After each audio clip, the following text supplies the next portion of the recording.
7, 2023, Exeter Township School District Committee of a Whole meeting. Please rise for the Pledge of Allegiance. I pledge allegiance to the flag of the United States of America and to the republic for which it stands, one nation, under God, indivisible, with liberty and justice for all. Okay, Mr. Fite, can you please take roll call? Dr. Ann Herring. Present. John Fiddler. Here. Dr. Andrea Battler. Here. Dr. David Hemberger. Here. Jason Mell. Here. Timothy Morgan. Here. Robert Quinter. Here. Julia Schaefer. Here. Allison Wilson. Here. All present. Thank you, Mr. Fike. In addition to the 9 board members in attendance this evening, we're also joined at the board table by our solicitor, Sharon Montaigne, and members of the school district administration, including Dawn Harris, assistant superintendent, Diane Skornavaki, director of human resources, and Brian Fike, who serves as our business administrator and board secretary. The meeting minutes are attached. Does anybody have any questions, changes, or discussion they would like to make regarding meeting minutes for February 7th, 2023 Board Committee of a Whole meeting and February 21st, 2023 Board Voting meeting? Okay, if there are none, we'll move on to recognition. Mrs. Harris? Thank you, Dr. Herring. We wanted to take a moment to recognize Kristen Graham. Kristen hasn't been with us for very long as our new assistant business manager, but she's already proven to be a high-performing employee with some amazing skills that are very much appreciated in the business office. And apparently we aren't the only people who think she's amazing. So she's going to be receiving the David L. Nett Regional Chapter Leadership Award for her time served as president of the Central PA Transportation Regional Chapter. This award is designed to recognize the achievements, accomplishments, and leadership of PASBO Regional Chapter Presidents. And this award will be presented to Kristen at the PASBO Annual Conference on March 17th. So congratulations, Kristen.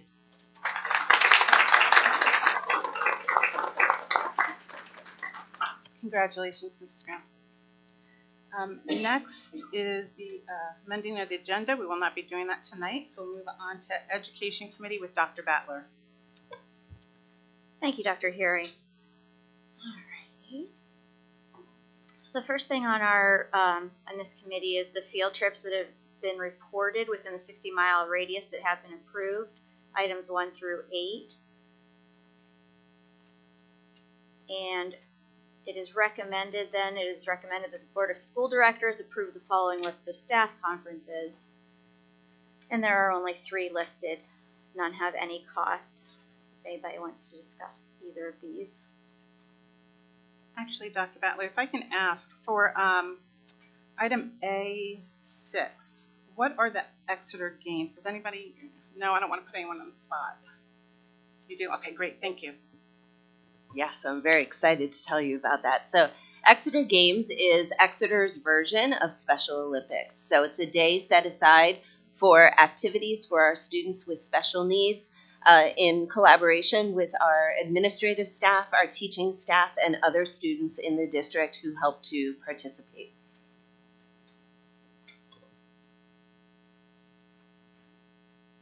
Is that everything then, Dr. Battler?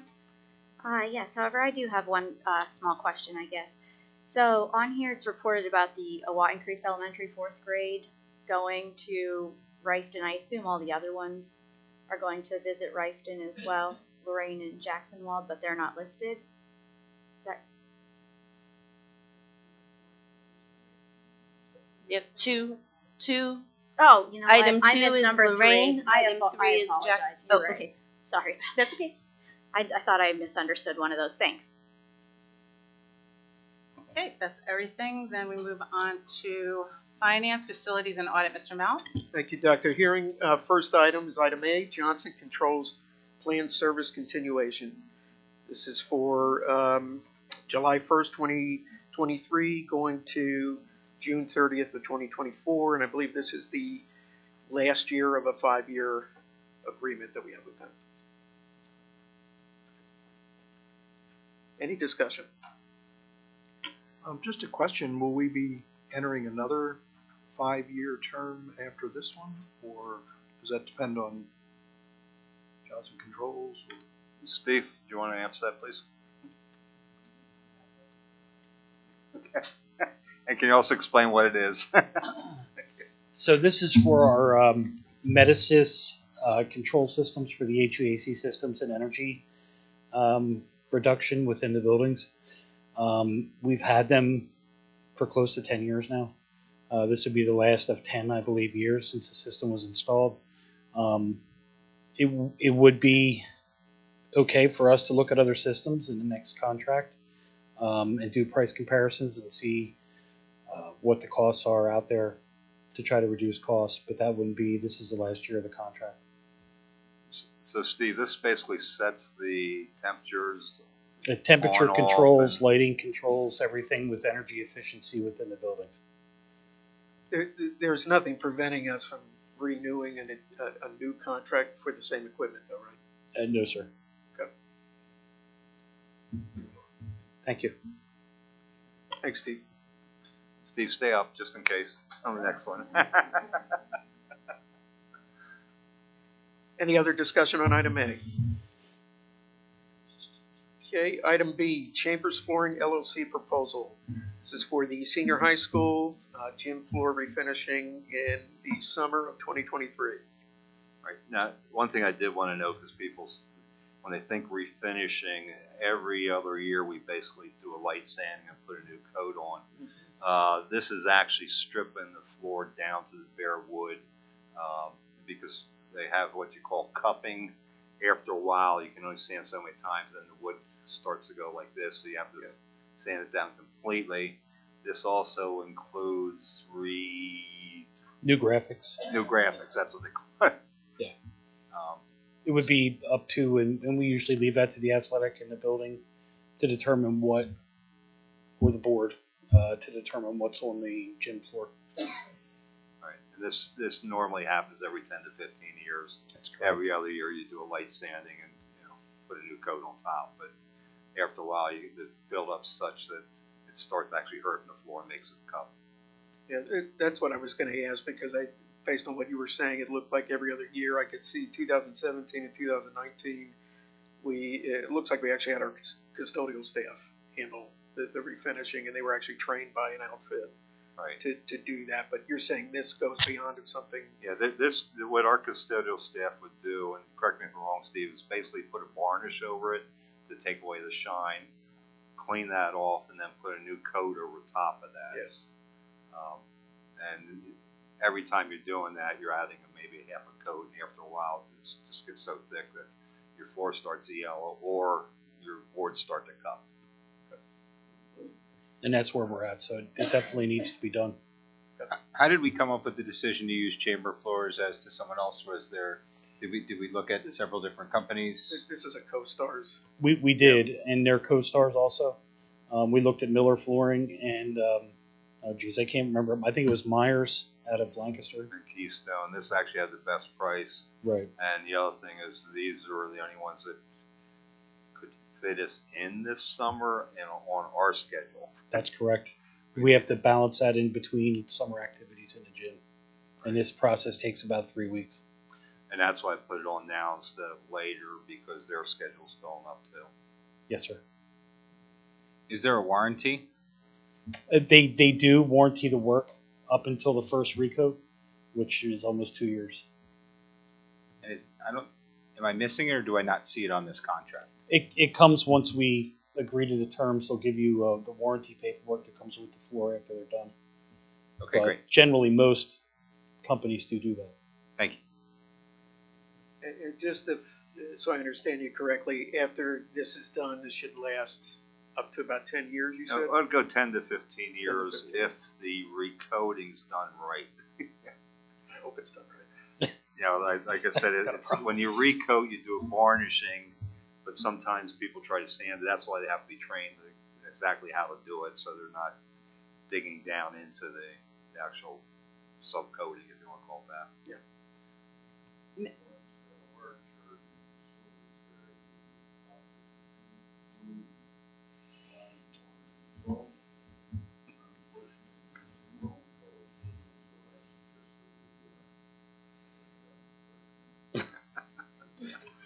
Now, how many? We have several floors, several gym floors. Yes, ma'am. We It's have. all of them. This is just a gym, the main gym at the high school. Senior high, the main one that they use. Yes, we would be looking to redo the junior high next year, But which would be on schedule. isn't there a floor right next to the main? Aren't there two There's floors? there's an auxiliary gym. But that has a rubberized surface on it. Oh, It's a different okay. type of floor. It's not a wood floor. Oh, okay. Thank you for clearing that up. Okay. Any other discussion on item B? Okay, moving on to item C, the bond discussion. This is a continuation of our discussion at the previous board meeting. I already handed out. Unless it changed. Yeah, we have it, unless Jim. it changed. Jamie, if you want, I have the clicker for you. There you go.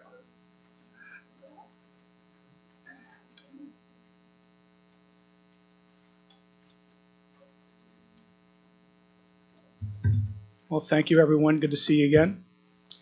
I'm not going to give an hour and a half discussion about Bonds 101 again, but for tonight, this is going to be a more formal discussion about some of the concepts of the structuring related to potential borrowings, as well as managing your existing debt. So some of the numbers will look somewhat similar to what we talked about at the meeting, at last meeting. We're just going to talk a little more detail about the process, the timing, and the way this could work. So turn to the next page. There you go. So a couple things. From a bond market side, interest rates have remained, relatively low in the grand scheme of things. Big picture, are they as low as they were a couple years ago? No. We're higher than we were at the all-time lows. It's been relatively consistent over the last few weeks of what kind of the market's seeing, with a little bump here and there. But generally speaking, the type of debt we're talking about, should we consider moving forward? Obviously, the school district has a very strong credit rating, and the overall amortization schedule, as potentially structured here, is not extremely long, but it's kind of mid-level. So those two particular reasons, we think this is a kind of a good place to be in as far as a market itself for the investors that would be interested in buying your bonds. The topics page in general. So what we're going to talk about tonight is kind of three different alternatives. The district has considered potentially borrowing, let's call it $20 million for various capital projects. And there's three different ways from a structure standpoint that we would consider moving forward should you decide to do the necessary projects that were discussed.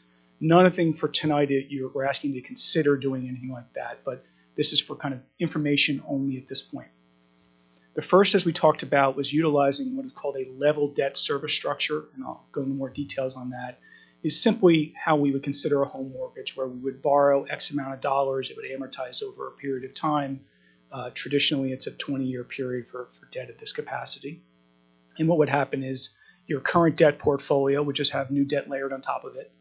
And that is not as traditional for school districts, just given the structuring of your current debt. So that would provide the school district with its highest kind of budgeted impact, because you'd layer on an $8 million number plus whatever the new borrowing would be.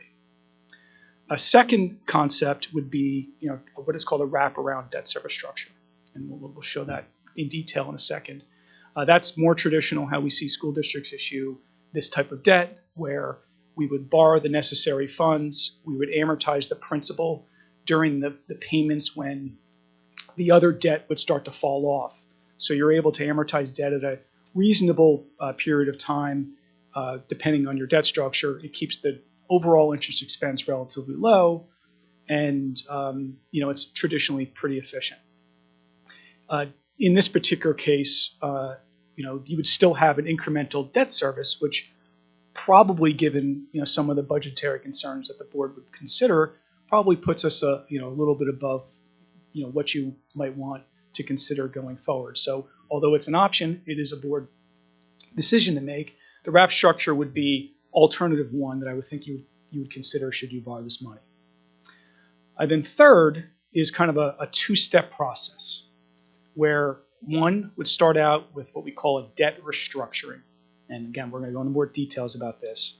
But in this particular case, we would look into refinancing a portion of some of your district's existing debt at a certain structure, re-amortize that portion of debt, and reallocate the future payments at a new, we'll call run rate. And we've picked a run rate out of the air. I shouldn't say out of the air, but we've used some guidance from administration of coming close to somewhere around $5 million a year to start out as a budgetary impact on just your current existing debt portfolio. And then at a future time, borrow the additional funds necessary for the capital projects and layer on that on top of that. What that would do is, of course, provide us a lower overall debt service impact from a budgetary standpoint. So instead of being that kind of $9.5 million I talked about with some of the earlier options, this would probably put us somewhere in the $7 million range.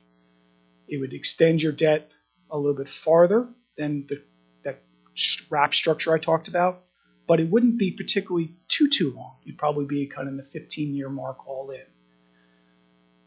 There's some upside and downsides to doing this type of structure, but we have to think about kind of a cash flow side ultimately and what is really kind of best for the public as well as the board on portions of your debt. In real life, what would happen is we would be replacing lower interest rate debt existing with higher interest rate debt and extending some of that out. So there's going to be cost to you overall. But again, it's a kind of a policy question and a budgetary impact of what would make sense for adding this type of capital. And as we talked about at the last meeting, the only time I would ever consider doing something like this would be when there's a significant capital program being discussed, because that's the way you should start thinking about this. This is really big picture for you, the public, and your budget going forward. So the considerations we have here are really about kind of overall interest expense, cash flow, and kind of useful lives of the various projects that you're considering. And I think in all these particular cases, they all fit those categories, but it's just really the delicate balance of you as a board, how you want to consider things. The second thing we're going to talk about tonight is something we're going to ask you to consider, and I brought it up at the last meeting, is what is called a reimbursement resolution. And this is a simple document that was created by a lawyer, your bond counsel, Peter Edelman, was reviewed by your solicitor. This is a document that essentially establishes in the ground today, should the district start to expend its own funds before any borrowed funds to pay for some of the costs of any particular project, the ability in the future to borrow funds and reimburse your accounts with the proceeds of those bonds, either tax-free, a tax-free instrument. You do not necessarily have to reimburse yourselves. This just establishes the date at which you approve the resolution to allow you to potentially do that should you go down that road.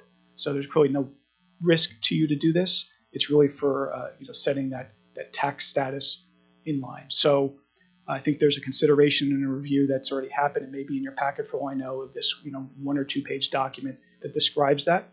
We would recommend that you proceed with that document at your next meeting.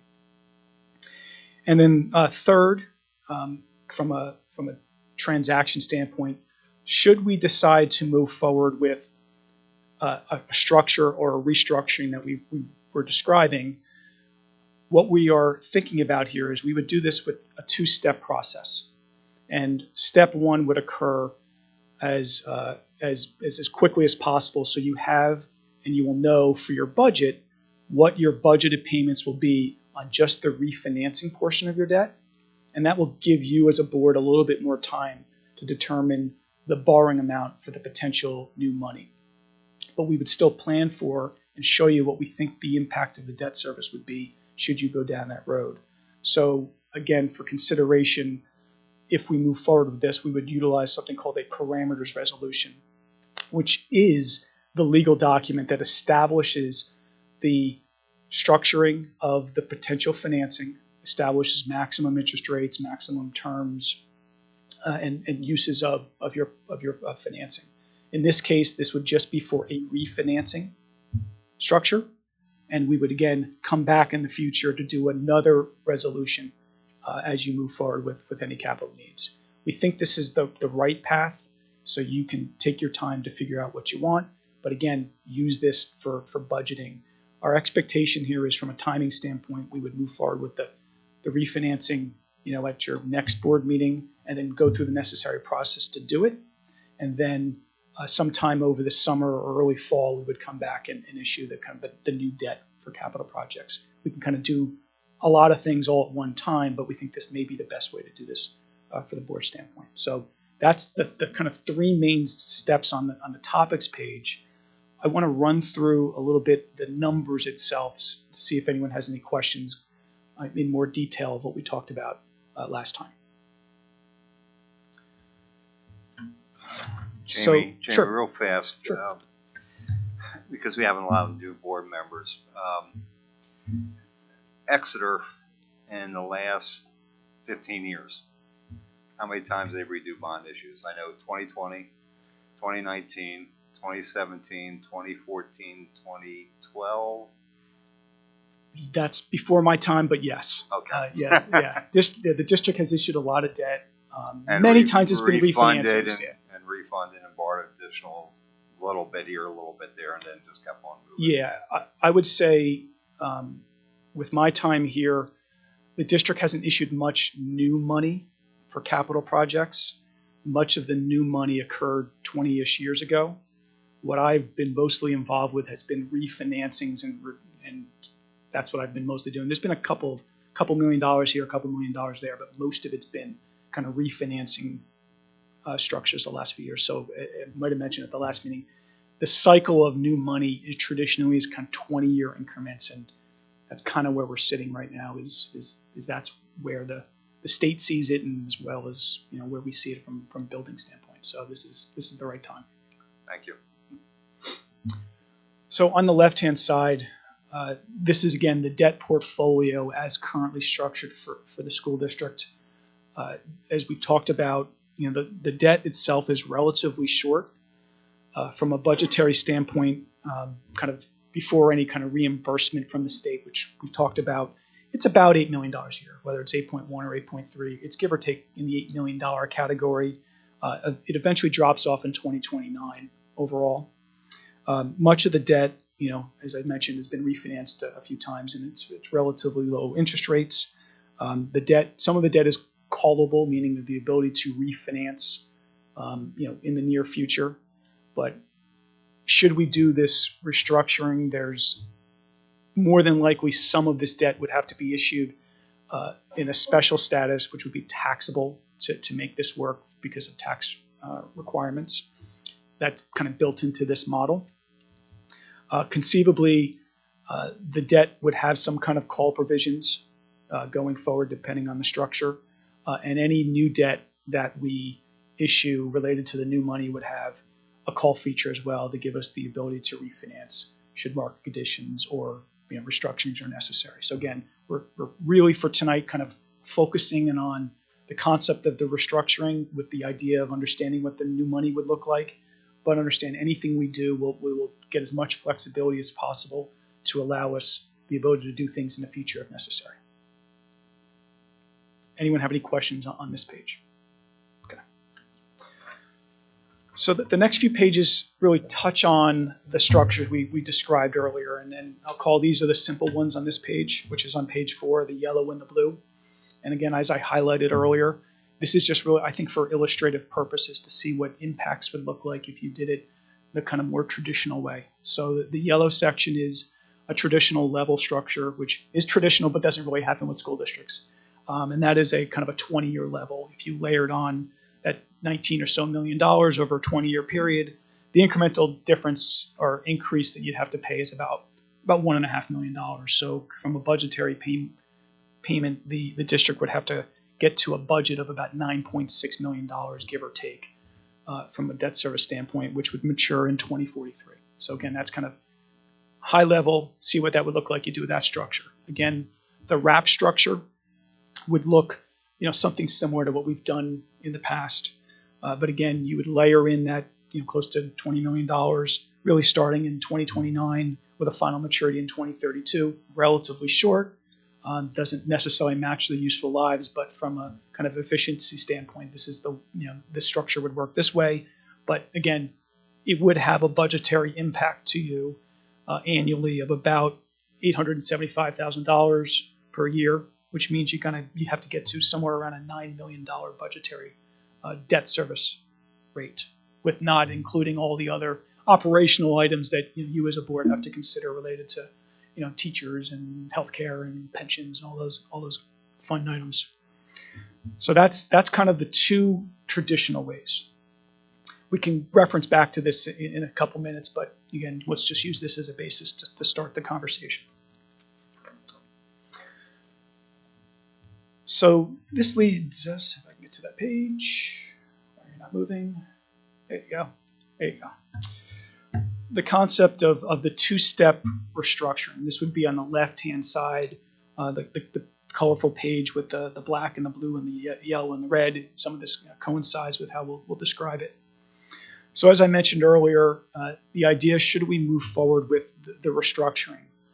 This is an illustrative idea. We can make some tweaks certainly between now and whenever we make a decision. But as structured here, we would be refinancing a couple of the issues in portions. So we'd not refund everything, but enough necessary to restructure and refinance out approximately $20 million, $19 million of outstanding debt, reallocating the principal payments for planning purposes to make your new budgeted run rate, which is the yellow section, of about $5 million per year. So again, you would be going from $8 million a year to $5 million, give or take, with the extension of debt related to this going out about 4 years, which isn't necessarily too long, but it does reduce your payment pretty significantly. This has been reviewed and at this point with bond counsel, so we feel very comfortable with the structure itself from a legal tax status as well as kind of state requirements standpoint. But again, this is kind of a $5 million number. We can make it a little higher if that's something you wanted from a budgetary standpoint. The higher you make it, or the shorter it could be ultimately, with the reduced kind of interest amount. So the decision of how much you want this budgeted payment to be would be very important for us to make that decision kind of now. And then we would then show you what the layering in of the new money would look like. But I think, again, for this discussion, we backed into about a $5 million number and then added in the additional new money on top of that. So in this particular situation, the red is the proposed $19 million borrowing. And again, that doesn't necessarily mean all $19 million would have to be financed this year. It could be done over multiple years. It can be done over multiple years. So we'll help you figure that out at the time based on cash flow needs, based on the market itself. But again, for illustrative purposes, we want to show you what it would look like from a budgetary standpoint.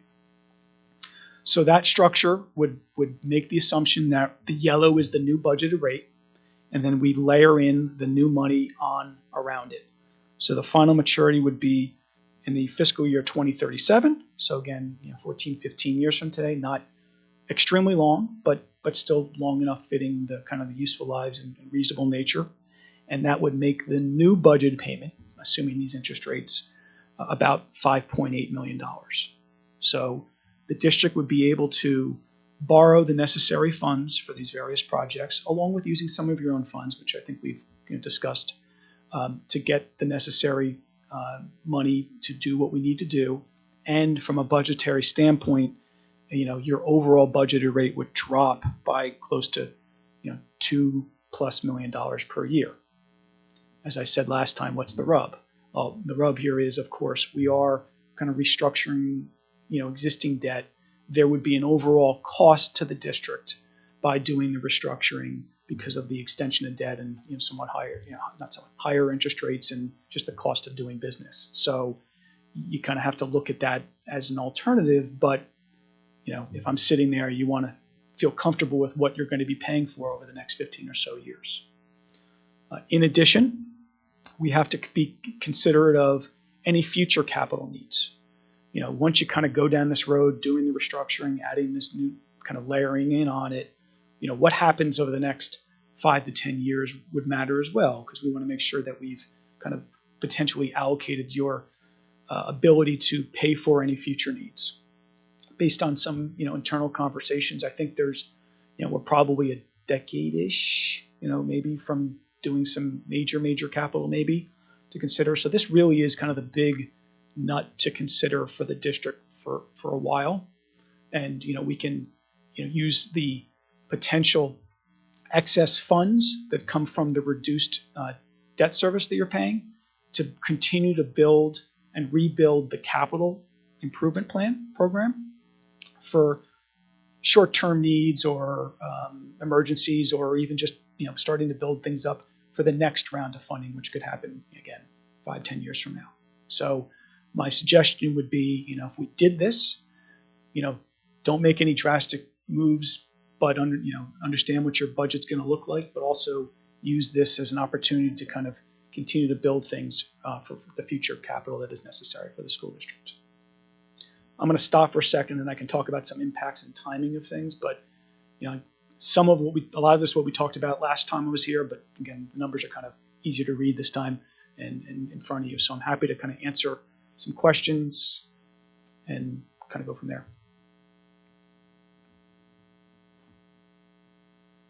Brian, what does major capital expenses in about a decade look like to you?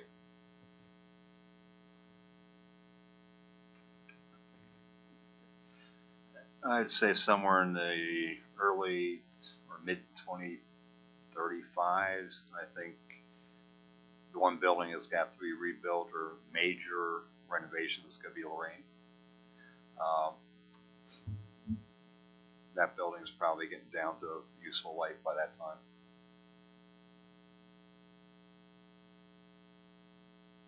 The other concern I had, and I want to make sure there was the ability in anywhere from 7 to 8 years, that if we ended up having an influx of students, which I'm not saying we are or not going to, but you always have to have plans that if we did, we could go out and borrow to expand the building or do something like that.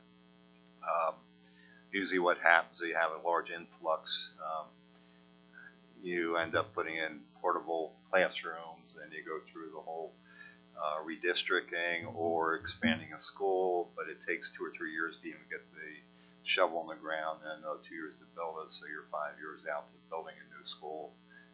My suggestion is always wait until you actually have the population instead of going by projections, because there's been a lot of schools that have built new schools based on projections and nothing happened, and then they end up closing schools. So I know there's been a lot of talk lately about what might be coming in, what might not be coming in, but I'd wait till it actually happens. But those are the two major things that it could. The one that really scares me the most, and it's going to be every school in the state, is if they ever go to universal pre-K. There's no school in the state that can add another whole class. Everyone would be built at the same time. That if the state does go with something like that, they're going to have to put out the money, because first of all, you're not going to be able to get the contractors, and you're not going to be able to get the teachers, and every school's going to have to add a whole class level. And you're not going to do that at either one building, or you're going to add on to every single elementary school. So I think that's shown by the state keeps on adding pre-K grants, and no one's taking advantage of them because they don't have the space. Steve, can you think of anything else major? I mean, our roofs are all in good shape. We've been maintaining those, and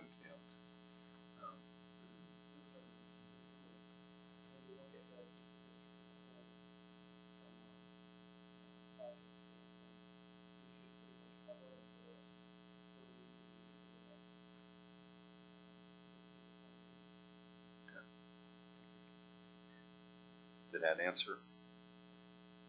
Yeah, I guess I'd point out, this concept here, as we talked about, the final maturity would be kind of 2037 range. 5 years, 7 years, 10 years from now, we're now at another shorter window. We could go back to the wrap structure as an option again. You're kind of resetting yourselves is really what this is really being discussed here. So, you could do the same thing again, I guess, as an alternative as well. But there would be opportunity to doing the other alternatives the next time, if necessary. You have enough room. It's relatively short in the grand scheme of things once, 5 or 7 or 10 years goes down the road. While people are kind of thinking, I do want to talk about some of what the impacts are. We talked a little bit about rating with Standard & Poor's. We talked about some of the costs associated with, we've hit those. Last year or so, we were here discussing, your peers on how, Berks County schools look from a debt standpoint. Of course, a year's happened. Some districts have borrowed money, some haven't. So I'm not going to rehash the exact, analysis that was put together. But generally speaking, should we do something like this? Where the district's strength was previously was, of course, your debt was being paid back at a very fast pace. You'd have all of your debt paid back within 10 years, which is a strength from Standard & Poor's. The opposite end was that your payments were higher in comparison to other school districts during that period of time. So that delicate balance was occurring. Should we do this, what would happen is, and even when you kind of layer on this additional borrowing, you of course wouldn't have all your debt paid back within 10 years, but you'd probably be still in the relatively high level of how quickly you'd pay back your debt overall. You'd probably be, this is off cuff, so don't quote me exactly, but you probably pay back 70-ish% of your various debt within 10 years, which again is very strong. And I think it would also put you kind of mid-level, give or take, in overall kind of debt to revenues, which I think was good for the taxpayer, kind of going forward. Which I think those two things, you're kind of resetting yourself, as I mentioned, to more in line or within range of what we're doing, and you're doing a capital plan on top of that. A lot of the districts we may see haven't done anything for a while, so they may look low, and I hate to say it's a leapfrog game, but that's what ultimately happens. You're going to see the Muhlenbergs or Wilson or whoever coming down the road and saying, hey, I need another $35, $40, $50 million. And guess what? They're going to have these same conversations as we're having here. So looking at a snapshot today is not a great thing, but I want to point out, at least from kind of looking at things and kind of comparing, I think it still puts you in line in a pretty good position. We'll obviously have the conversation with Standard & Poor's. As I mentioned, the concept would be we would do a very strong presentation to communicate this plan to them so they can see that what we're trying to accomplish. They understand, what the structure is about, and I would hope there wouldn't be any concerns from that standpoint, because again, it's still within line of what they traditionally like to see in the credit portfolios of school districts like you. Jamie, just to understand that, so the rating that we currently have is AA. So we're not going to find out what effect that has until we actually present this restructuring plan. That's correct. As we have a model that we use to give us guidance on what the impact would be. Yeah. That's part of what the criteria we used when we did the comparisons. But you kind of utilize that model to see. I do not expect, again, knock on wood, I do not expect any dramatic changes here. I would, again, I don't want to quote, I'm not on the committee, but I would think you'd still kind of stick in the same range. Okay, thank you. This is not that abnormal. School districts, when they do these type of capital, this is the type of decisions they make when there's, this type of consideration. So Jamie, if looking at the new fiscal year, on July 1st, that would be the start of our new local effort. Is that correct? Yes. When would you presume that the new local effort with the new money borrowed would start, according to your plan? Well, based on the current structure, you'd have, if you look at the bottom of, or on page 5, Yep. We would have some kind of increment this year of about $330,000. Next year. I'm sorry, in the 2024 fiscal year. So we would kind of know in June where you're going to sit. Again, it's going to look pretty close to this. I mean, we can manipulate and structure the debt to kind of look like what we're talking about here. And then the new borrowing would look something like this. If there's a delay in when we borrowed the money, you may not have as big of an impact, or look a little bit different in 2024. But that's just really a matter of timing of when we would settle on the transaction. So if I were, sitting in your seat, I would think about the budget to look like about $5.3 million for your 2024 fiscal year, with the understanding that it could be, just a little lower or slightly higher, but pretty close to this. And again, we can probably adjust a little bit to make it fit with different ways of getting to that point.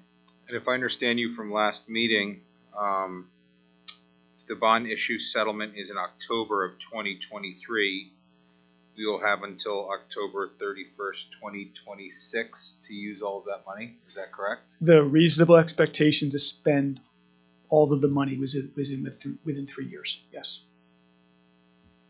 And Brian, you think, given our discussion coming up later about this list, that's a reasonable effort if we chose to do everything on this list that's recommended, that it could be done in 3 years? Yes, if we close in the fall, because that gives me 3 summers. And that's when the major work will be done, because we can't have contractors in the buildings, taking out the HVAC or the auditoriums, especially because they use those during the year. So we want to have those completely done each summer. We'll be discussing this more down the road, but my plans would be to start the HVAC in the summer this year, do the auditorium the summer next year, go finish up the junior high, by the end of the summer next year, put out the bids for the senior high for the following year, do the HVAC in the summer and the auditorium, probably the following year, or maybe even that summer, but it gives us 3 full summers to work. The senior high is hard to work around because there's so many activities that happen in that building during the summer. It's between sports and community and everything else. The building's pretty full. So I'm just confused because this timeline has us issuing the new bond settlement in October of 23, but we want to start an HVAC in July of 23. You're getting exactly a very good point. That's the strategy of using that reimbursement resolution I mentioned. So the idea would be, while we're finalizing the numbers, again, this says October, could we move it faster? Sure. You have funds set aside that you can use to kind of give you the capital necessary to get some of the projects started first. And then in October, should we settle, you reimburse yourselves with the borrowed funds from that transaction. And that's what Thank this you. really Makes sense. came out with. We have over $3 million in the capital reserve fund. The HVAC project for the junior high would wipe that out, and that's when this whole process started, because at that time the board wants to basically keep that rainy day fund, as a rainy day fund. So we'd be borrowing against the rainy day fund, not against the general fund, and then repaying it once we close. Yep. And it would be partially borrowing just to get things started. Yeah, and again, the whether it's $19 million or it's 5 this year or 15 this year, that will be, you'll see me over the summer, and we'll start to kind of have these conversations about what makes most sense. But I asked them to show the total picture, because even though we probably won't be, well, I won't say that, we might not be borrowing the full amount this year. I just want to see what the total impact's going to be, because that's what I want budget for, because I don't want to have fall cliff and all of a sudden fall off, and then we have a higher payment the following year. You need to know that up front. Yep. So just to be clear, when would the board be voting to borrow the new money? This summer, or the fall. So from a timing standpoint, that to the right-hand side, again, this is an illustrative conversation, at least from a timing standpoint. I would say we'd start in July to start to have some meetings about really re-looking at these numbers. We'd start assuming we get some nods and say, yeah, this makes some sense, get started. We'd start with the kind of the bond process of going to rating again. We would be able to do that without any full voting at that point. And we'd go to the rating sometime in September with kind of the board considering sometime in September a resolution with pricing around that time, and then you'd have your money by October again. So there is a risk and an assumption that Rates we're could going change. to, well, there's also a risk and assumption that we're going to we're going to use our own capital down to zero under the hope that a board will vote in majority to borrow this money after that work has been done. That's exactly right. We could speed things up. There's no stopping us from doing that. It's just again, it's really a question for you as a board determining when you're ready and how much you're ready to borrow. I just want to be clear though, just so we all understand that we could potentially take our capital down to zero prior to a board vote that says we're going to borrow the new money. That's true. Thank you. Jamie, there's actually two different votes they'd have to take, because that's on the new money, but you also have to have a vote or a parameters resolution for the restructuring. Yeah. And then that's actually a two-step process. There's a parameters resolution and there's a vote to close, right? Yeah. In this particular case, the blue side on the left-hand side, that's what we're really talking about considering at your next meeting. I mean, if we're going to do this and get this done before, June, we would ask you to consider that parameters resolution at your meeting on the 21st. We would have the necessary documentation, information put together. Again, only on the refinancing side of this. That we would have everything locked in by that point, and you'd know in May, essentially, what your budget will look like with the money flowing to pay off the existing debt by June. Is there a risk in doing this as two separate transactions? The risk is really just a question of interest rate environment, ultimately. I tell my clients to let the project determine when you issue debt for new money versus letting interest rates decide when you do things. I think it's been, again, relatively steady from a market standpoint. Yeah, there's some ups and downs, but I think if I'm sitting here and you have those various projects, and you said to me, hey, I know exactly how much I need to borrow, we could do it all at once. But I think given what Brian is suggesting from getting things done over 3 summers, this will allow you to do that and kind of having a few month delay while things are happening. So that's why I would say your main risk is really just over borrowing or under borrowing. And then, if there's a dramatic change in interest rates, and in that case, we could adjust how we finance this. We did do it in pieces and allow for phase-ins and things like that. So there's ways to kind of work through it. But I think we hope we're conservative enough in understanding what this could look like. But these are projected numbers at this point. And I hope we do better on the restructuring and it's not as impactful as I'm showing here.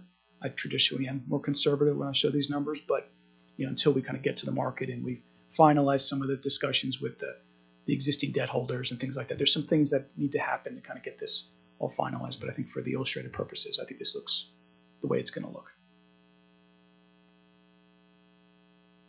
Brian, the last pie chart you showed for the budget debt service was what, 10%? A little bit over 10%. How would this change that? Down to 6.5% to 7%, I believe it is. Yeah. And what's the advantage or disadvantage to the individual taxpayer of doing that? That actually helps on our budgeting, but that's up to the school board. I think I like it. It's nice, personally I pay off everything early, right?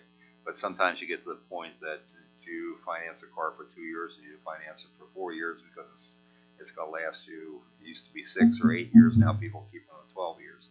We've been financing capital projects which are minimum life of 15 years over 5 or 6 years. And then every 3 years going out and borrowing just a little bit more to pick up another one, but then refinancing the existing one. So I think in the long run you're actually paying the same, because every time you close bonds, there's bond closing costs, there's issuance costs, and the rates change every time, and you're refinancing the old ones under a new rate. So it's not like a line of credit that you have a fixed rate forever. Right. Could we see at some point a picture of what that looks like for the taxpayer, both in terms of the total percentage of the budget, but also on that pie chart that we also generate that shows the individual tax bill for the taxpayer, assuming, I think we usually assume it's a $100,000 property, what the tax would be, and what part of that tax bill is the debt under several of these options, so we can make that kind of decision. Yeah, I guess we can go that way, but if you take the regular tax bill as they're paying their portion of the school district expense, so it's basically 10% of tax bills going towards debt right now. Right now, right. Yeah. But what about all these options?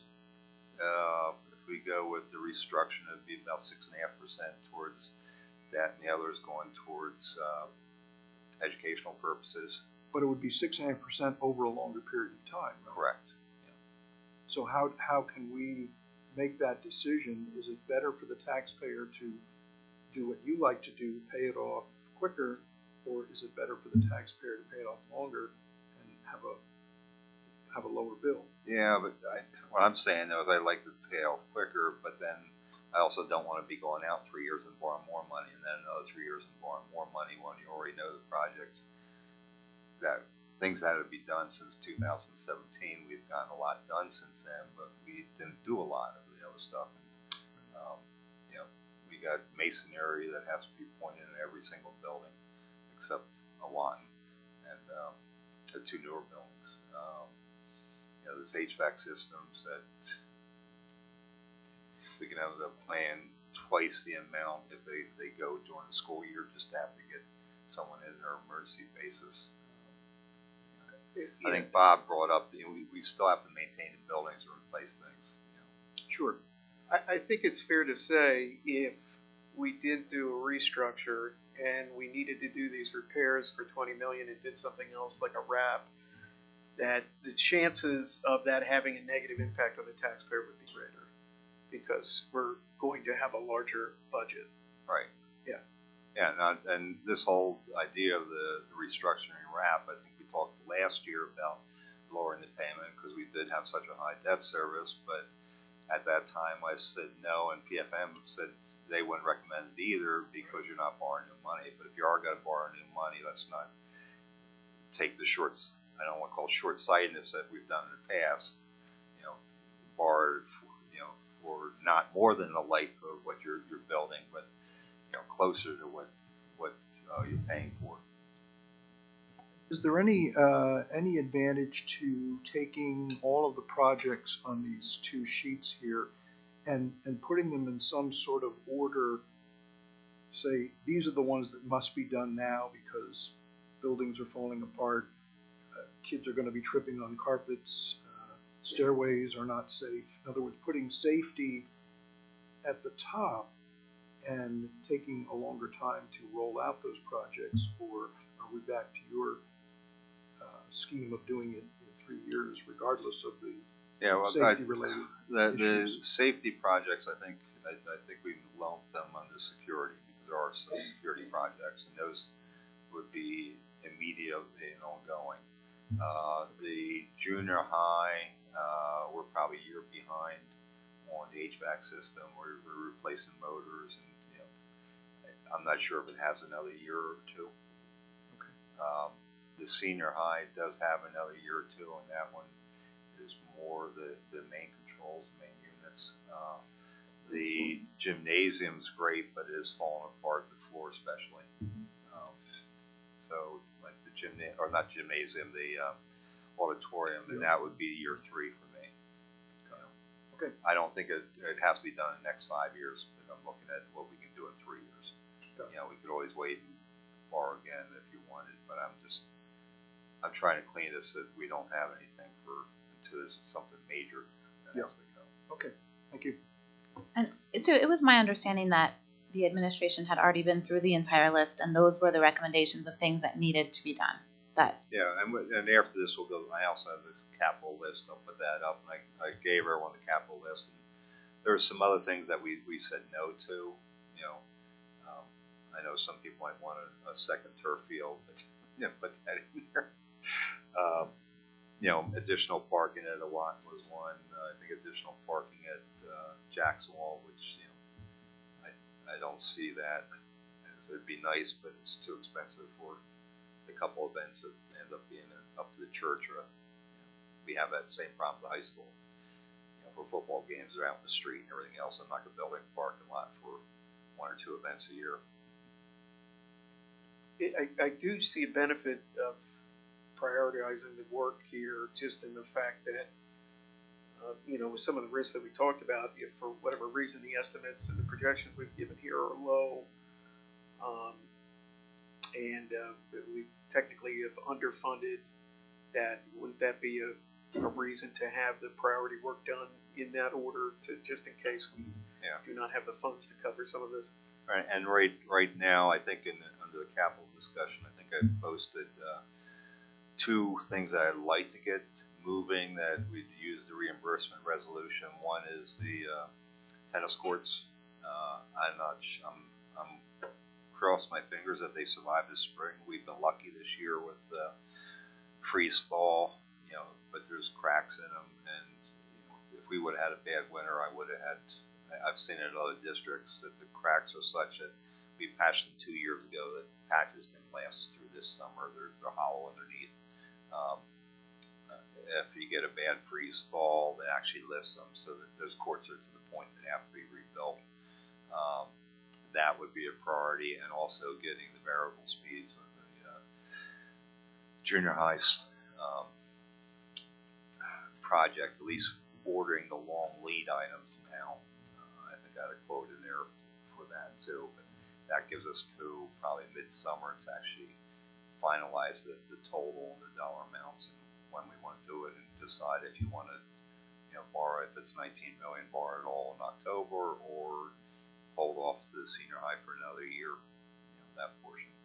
For the senior high and the junior high and senior high, the 2 major buildings, we've already redone pretty much Jacksonville, Lorraine. The HVAC system's totally been redone.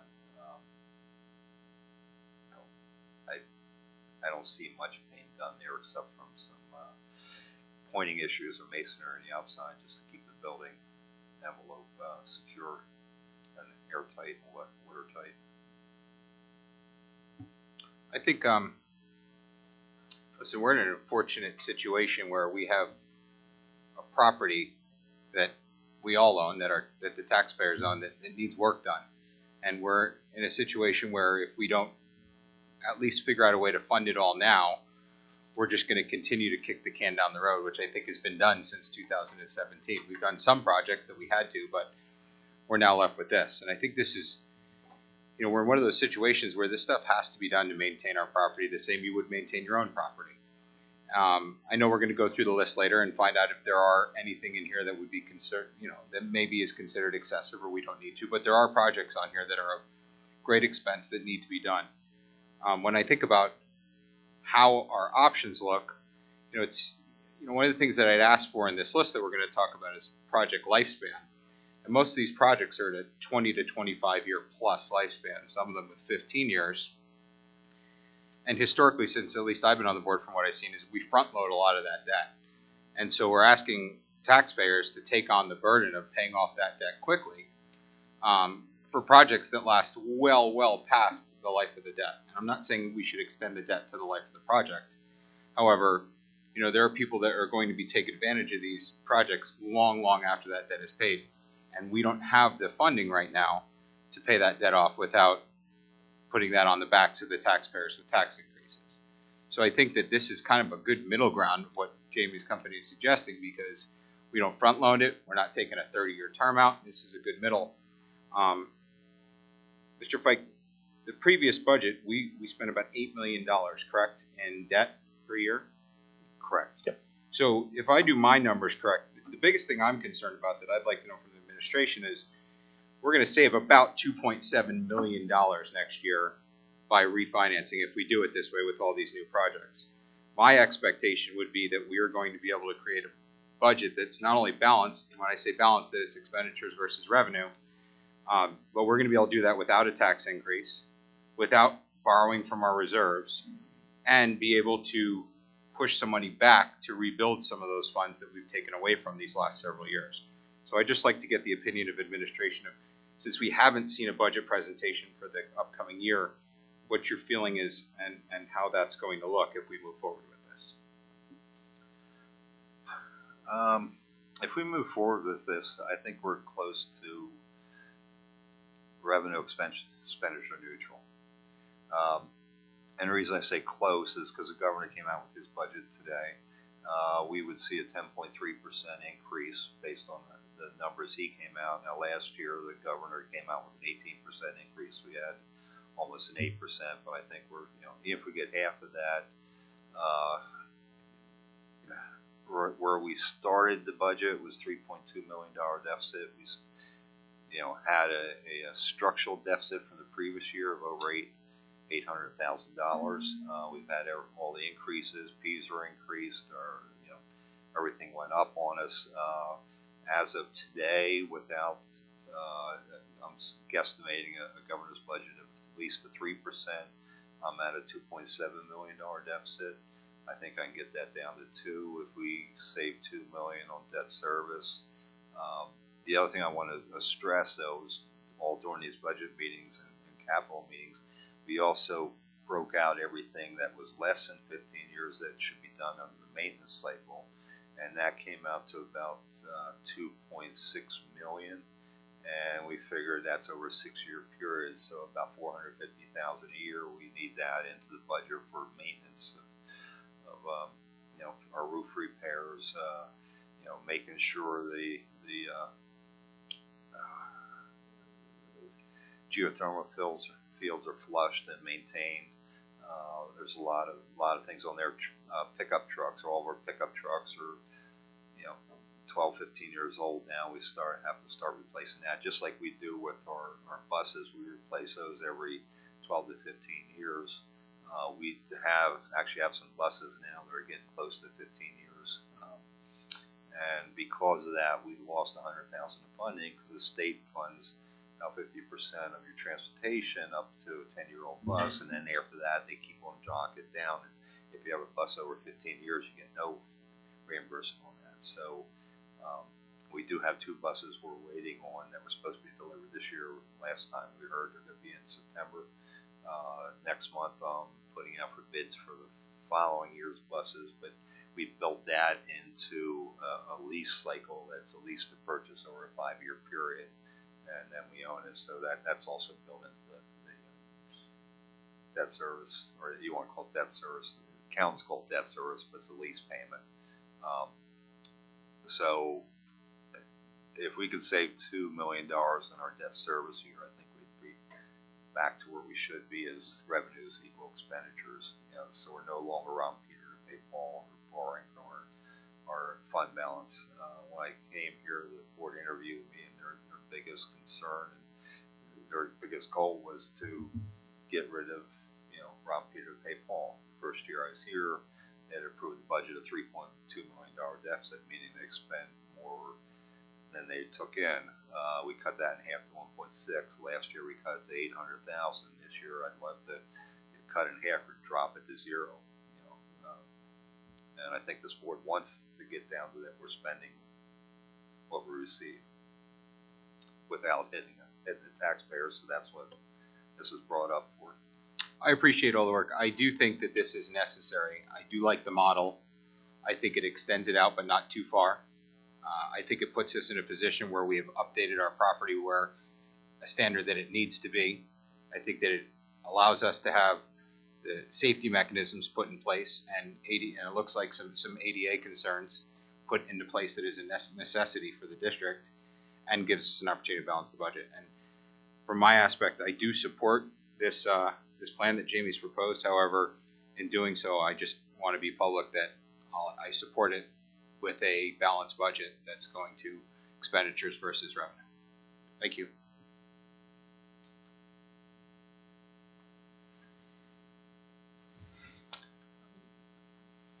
Jamie, you want to go forward, or Yeah, I mean, this is more questions, or yeah, I think, obviously, this is obviously the discussion you're supposed to have. So, we're trying to move at a pace that, fits what you're trying to accomplish from planning for the future and also getting the projects done that are necessary. Again, our opinion is we should suggest that you move forward if you're going to go down this road of the restructuring at your next board meeting. Have Stevens and Lee provide us and put in the Red Eagle the necessary advertising associated with the adoption of a resolution. In addition, the consideration for that reimbursement resolution that I described earlier. Between those two things, that would give our team, Stiefel, as well as administration, the necessary steps to move forward at a reasonable pace, with the goal to lock in a significant amount of money to do the restructuring first, with the idea that we would continue to talk through, based on what you're talking about here, there may be some prioritization you may decide on, but this gives you those tools to see what things will look like. So we wouldn't be asking you to decide the new money yet, and I think that's prudent at this point, given some of the things that are going on. So the meeting on the 21st, should you decide this sounds good, would be the actual legal adoption of the resolution to move forward with the transaction, and we would do everything necessary. And we would, of course, keep administration apprised to let the board know how things have progressed, but we would be able to move this and lock in rates pretty quickly. The only couple other things I should point out, as I keep saying, there's a lot of things that say illustrative and things like that. There is some back work that I'm doing related to some of the existing debt, which will benefit the district, hopefully. I think I'm showing a conservative estimate on how the structure would work. More to come on that. It won't matter per se on this conversation, but I'm hoping that what we're trying to accomplish here will be more efficient than what we're talking about. But I want to set a standard that doesn't freak you out if something were to be dramatically different. So hopefully it will be better than what we're talking about here. Outside of that, again, I will be back on the 21st, assuming everyone's comfortable with that. We'll have a couple more suits here to talk to you about the legal side of this. I'm happy to redo somewhat, this presentation in some capacity. If there's, comments or adjustments that I need to make before that meeting, I need to know within the next day or so I can do what we need to do to get everything ready for the meeting on the 21st. Okay. That's it, unless anyone has any questions. Dr. Herring, are we able to get these 6 pages up for the public to see, so that this way they can do their own research before we make a vote on it in 2 weeks? Sounds like we can, yes. I can have that done tomorrow. Wonderful, thank you. Thank you. Thank you, Jamie. Thank you, everyone. Jamie, would you mind staying up there for the next item? We're going to be talking about the reimbursement Sure. resolution, just in case there's any questions that come up. Yep. Thank you. Any other discussion on item C? I'm in favor of Jamie's proposal. But maybe it's because I'm getting cynical. I wouldn't plan on this representing a lot of relief for the taxpayer. We're still dealing with inflation. Prices aren't going to go down in the next 2 years. We have a responsibility to accomplish this maintenance, because if we don't, then we're going to end up spending more money to correct problems that are brought on by our neglecting. So we have to do this, or we don't have to, but I feel it's prudent that we do this. But I don't want for anyone to raise any hopes that going to have a taxpayer's bonus or something like that. It will allow us to accomplish some things and to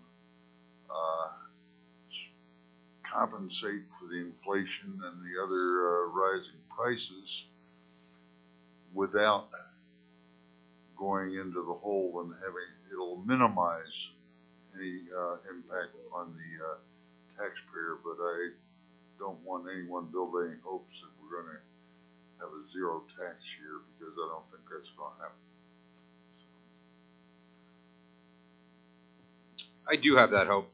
We spent $1,540,093 is what we asked taxpayers in our fund reserves for last year.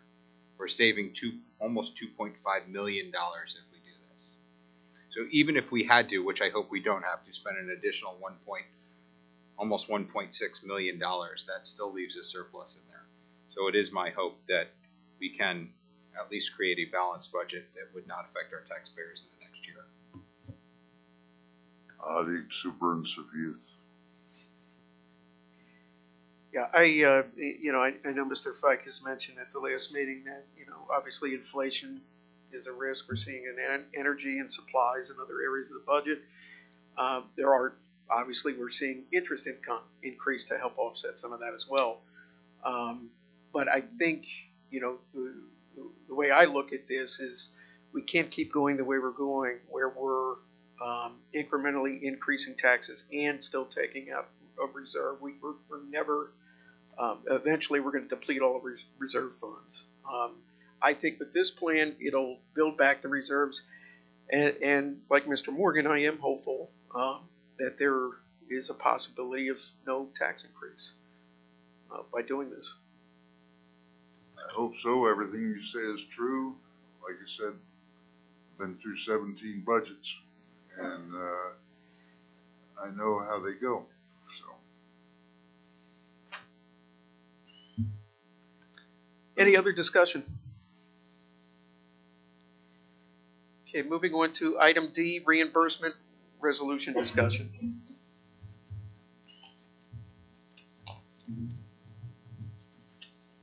Any discussion on this item?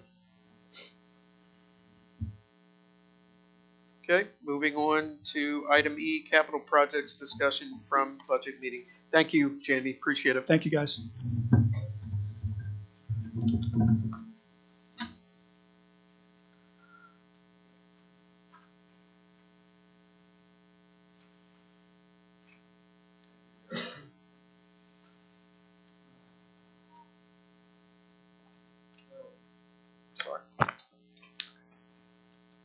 From our budget meetings, the last capital meeting we had was on capital projects. Since November, we've been having budget meetings in each building. We've been trying to show the deficiencies in the buildings and also what has been done in the buildings. I think John last meeting was concerned that nothing's been done, but actually we've done a lot of things in the buildings since 2017, since this report came out.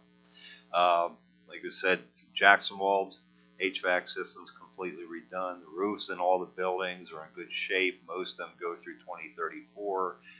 Some of them are shorter, but the warranties on the roof, most of them actually go past that 2034 date. When I say the ones that are shorter, what happens, they come out with a thermal scan, look for wet spots. If they find a wet spot, you cut down into it, replace, a $5,000 or $6,000 piece, reseal it up, and then they give you another 5-year warranty on top of that. If they find no wet spots, they automatically give you another 5-year warranty. Now, you do pay for the warranty, but these roofs will probably be good through 2034, 2035 at least. But all the roofs have been done. If you notice, this past year we recoated the metal roof at Rifton. Those are usually 25 to 30-year projects.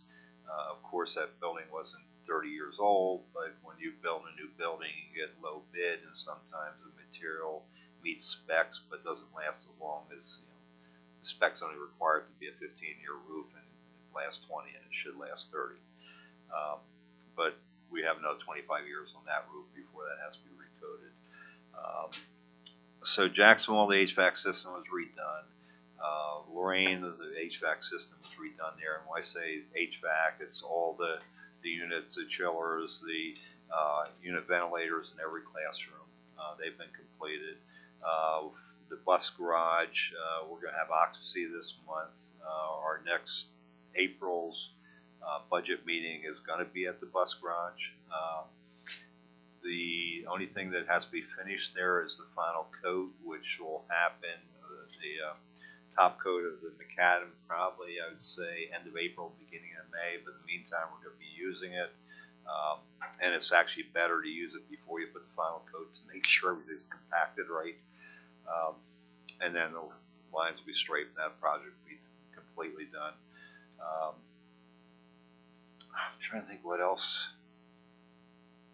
There's chiller at the high school, I think, was replaced or rebuilt.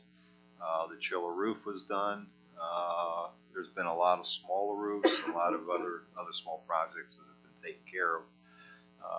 So we have been doing work. It's just the projects that are still remaining from the KCBA report in 2017 is what we've gone through. And I'll do a quick rundown of the projects that still have to be completed. Like I said, at Lorraine, there's not a lot to be done there because I think that building has another 12 or 15 years, but by then that's going to be a total remodel. But the envelope, masonry repairs, cleaning, repointing, seal masonry, control, and expansion joints have to be completed there. Flooring and the hallway wet tiles, they had raised tiles, that has to be completed. ADA stage access, chairlift to meet the code. All the toilets, we need to bring those up to meet code. Lower the extinguishers, right now the extinguishers in the walls, but those things have to be cut down and brought down to meet code. And more toilet upgrades. So the total at Lorraine would be $555,500. And one thing to note, we just have to meet current code. Code can change 5 years from now, but you just have to meet current code when you do anything on a building. So if we start doing anything in that building, like tiles, things like that, we need to bring up the rest of the building to at least meet ADA code. Jacksonville, same thing there with envelope, masonry repairs, seal masonry, expansion joints, repointing the brick. The regenerator is still working, but it's at end of life. They're suggesting we should move to a gas-fired generator instead of a diesel generator. Right now we have to manually start it, so it's to the point that it has to be replaced. And when I say generator, that's if the power goes out, that's an emergency backup generator. Same thing with toilet upgrades, and the stage, it has to be upgraded to meet code.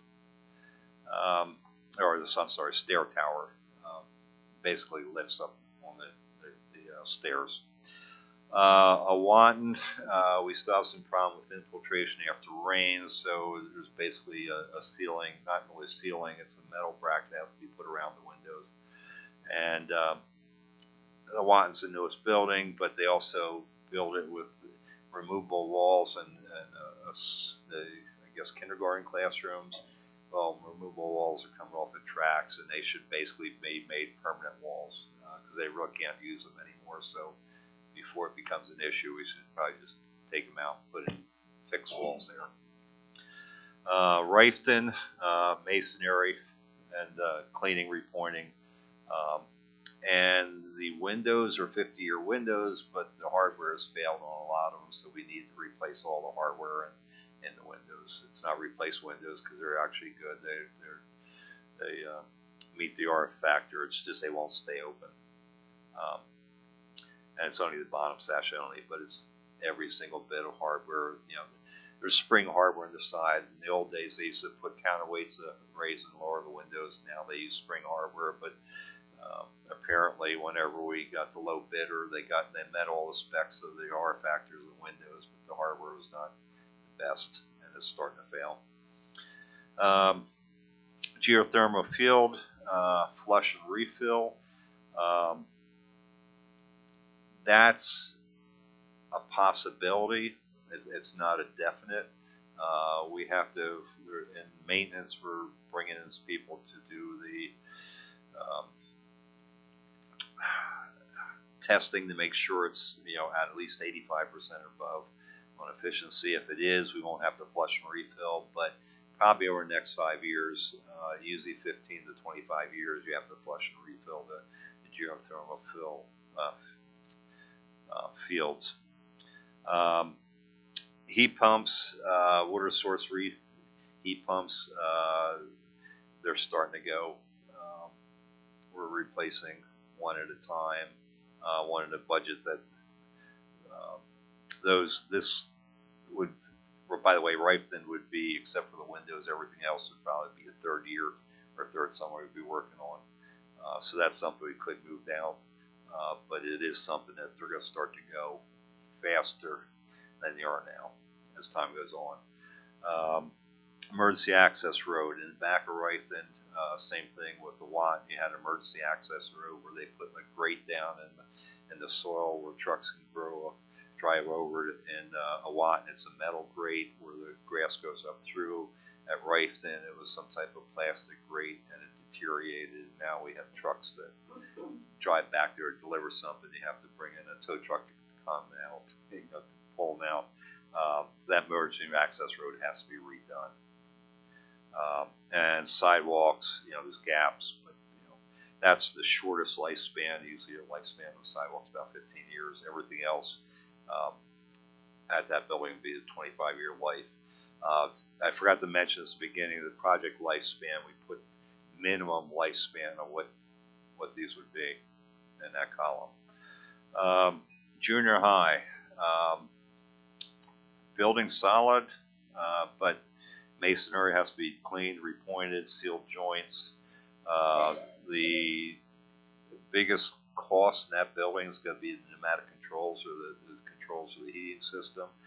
All the unit ventilators need to be replaced. There needs to be new piping to existing handling and coil units.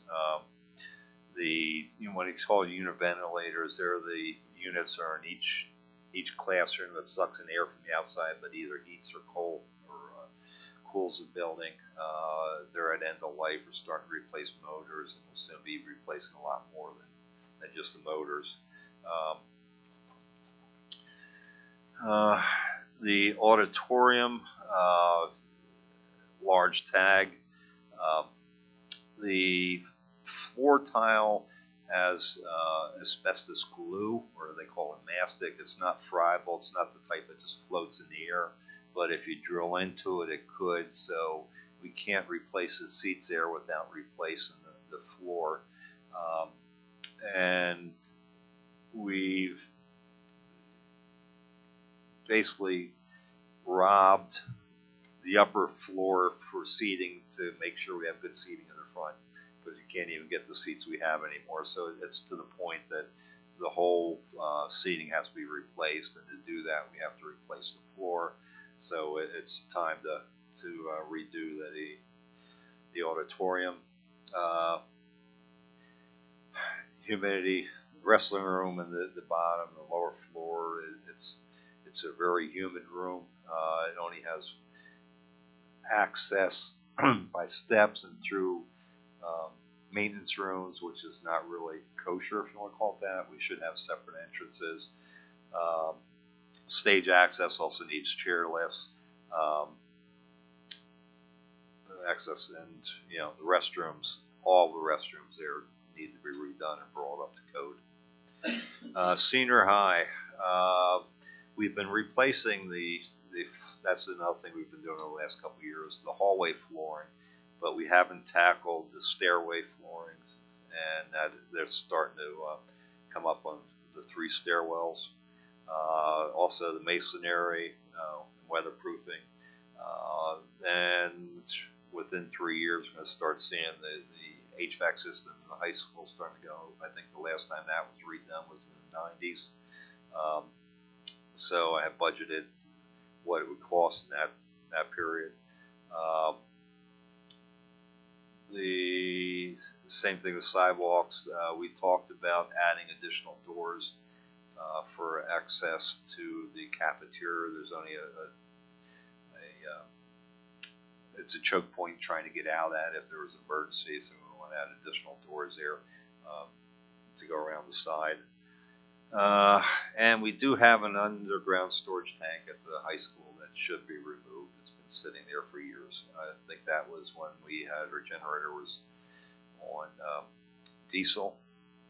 They switched it over to gas and just left the tank in the ground. It's not leaking, but if you don't get it out before it does leak, it's going to be a very expensive proposition. So I don't want to be the one to say, just leave it there. It should go up. The auditorium, curtain, backdrop rig, and audio control lighting, stage floor. It's to the point that it probably needs to be replaced in the next 5 years, especially the rigging. Most of that stuff's rope, and those things could start to fail. So we have to look at that. So we added that in. We go back to tolls for each one. Administration building. There's envelope repointing. I did put the tennis courts here because they're down below at Happy Landing, and that's why I put them under here. The tennis courts should last 15 to 20 years. They've lasted a lot longer there, but they're in really bad shape, and I don't think we're going to get another season. We'll get through this season, but I don't think we'll get the fall, depending on what type of weather we have. And that's one thing we'll be talking about too. If we do a reimbursement resolution and get that done this summer between the two seasons. Stadium and grounds. The bleachers are to the point that they're starting to fail. We need to redo those. The bricks and the outside are starting to lift, and it has to be redone. And we threw in a new turf because probably in the next 5 years it'll have to be replaced. That's not a new turf field. That's just the cost of putting a new turf. Right now, I think we have another 5 years from that, but I didn't want to throw that out. And then in 6 years, we have to replace it. Just a quick question. Sorry. If we have to use the funds within 3 years, are we saying we replace the turf before its end of life? Is that? Well, you have to use, I think, commit at least 80% of the funds in 3 years. In 3 years, just 80%. Right, and like if you and committed, so to do a turf field or replace a field, it has to be done all season when no one's using it, and that would have to be a summer. So it's possible to do that before summer. Okay. Because these turf companies, A-Turf and Field Turf, they're 2 years out and putting new fields in right now. There's that much demand because there's a lot of private institutions out there buying turf fields because they have these traveling clubs, and parents join just to have practice. It sounds priority-wise, at least the way it's sounding, is it doesn't seem like it's a high priority compared to some of the other things we have on the list here. No, it's not going to fail today or tomorrow. Yeah. So also we could borrow money in the chunks maybe, and even like if that would be the last chunk of money instead of borrowing $20 million up front. But it's not going to last 10 years. I think in 5 years it's probably to the point, that has to be pulled up. The manufacturer says 12 to 15 years, but most of them last 15 to 18 plus. As long as you keep constantly growing them, we bring someone in every year to stir it up and regroom it. I think they even add the crumb rubber that they might have lost. And they have to, by law, do compression tests, and they take so much shock. Can you explain more what needs to be done with the bleachers? We've been having the metal bleachers are starting to warp. And I'm not sure if it's kids pulling them or vandalism, but we've been starting to have to replace the actual seat. And eventually, I guess, that would be replacing the seating, yeah.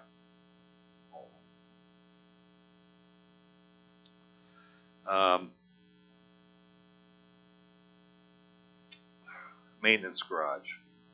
And I want to say it's called the maintenance garage. This is the garage up behind the high school. It's above, I think the band has their concession stand on the lower end. This is where our grounds people work out of. They keep their equipment, maintain the equipment, things like that. The roof is in terrible shape. Basically, has to be ripped down to the wood and rebuilt. So, roof replacement, weather seal, insulate the office walls, repair the parking lot in that area because of a lot of cracks and sealing. The only thing we did not, I should have put this on the no list. We could hook, that has its own well, we could hook up the municipal water if we wanted to, but there's no reason to. And also there's 2 bathrooms in the basement of that. There's one of the things was asked to reinstate those bathrooms. The problem is the bathrooms are behind the bays, which is really, why would we add bathrooms down there? Because the public can't use them, right? So that was the total capital projects. The actual dollar amount for that came out to $15,690,943, and these are rough numbers. We added 20% for contingency and soft costs for engineering. Now, I think that might be high, but just to be safe. Now we also came out with $2,055,000 of security projects, and I really can't talk about what they are, but that's really safety and security for our students and tightening up our buildings. So that would come out to a total of $20,884,000. Right now we have, looks like it's going to be about $3.4 million left in the capital projects fund after the buses garage is complete.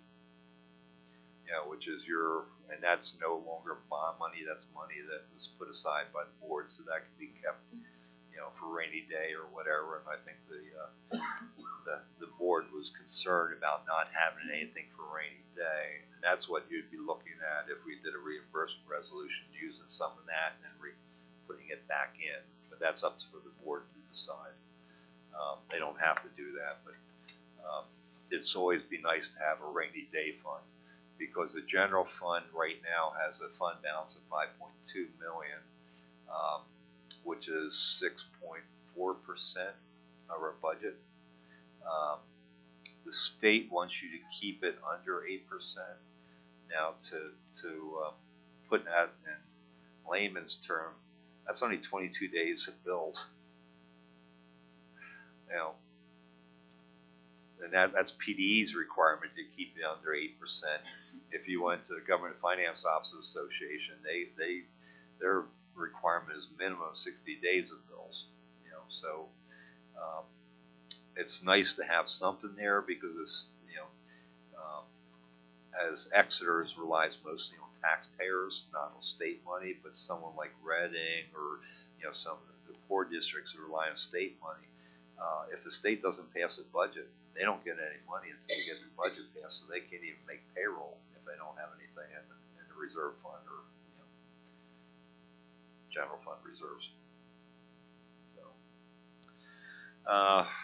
if we go to the next slide. Hey, Joe, I'm sorry. Yeah. Mr. Quinter, I think your mic might be off. Thank you.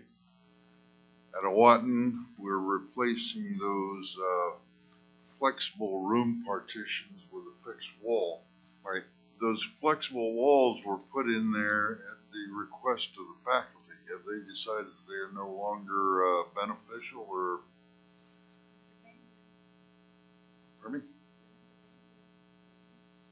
Charlie, come up to the mic. Since you've only been there how many months? You know everything about it now, anyway.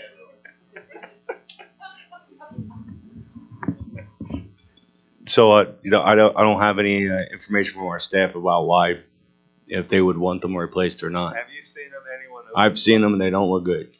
Have you seen anyone try to open them? Well, you can't open them. Okay. You can't open them. They can't open them. Yeah. I wouldn't open them if they were going to come down on me, but if I would rather ask the faculty there whether it would be beneficial to reinstall the flexibles device going to a permanent wall. Just like this building, the original concept was it would not be materially changed in the event that we had to go with a pre-K and bring in students. And we haven't materially changed it. It would take money to reopen it, but Yeah, the problem with this building is the plumbing for pre-K. I believe they originally built them that way because they wanted them for large group instruction. And I believe right now they're all being used as regular classrooms. At least the pre-K rooms are regular classrooms, and then where there was multi-age, those are just regular classrooms now. And then maybe the gym. Is that the gym still, those flexible walls down on the basement floor? Not the gym, like the gym, the workout area. Is that where the other? Okay, those are open. Okay, and they stay open. So it would just be replacing 2 walls then? Mhm. Okay. Yeah. I'm not objecting to it, but I just feel we should check with the faculty to see if they would be utilized in the event that we did not put fixed walls in there. But I think they're classrooms now. Well, they were then also. I don't think that was the original intent, was to be classrooms. Like, we've added those pre-Ks are new. When Owaton Creek was built, that was to be flexible instruction classrooms for anyone to use, but then we have now filled it with the pre-K program. Why'd you let that happen, Al?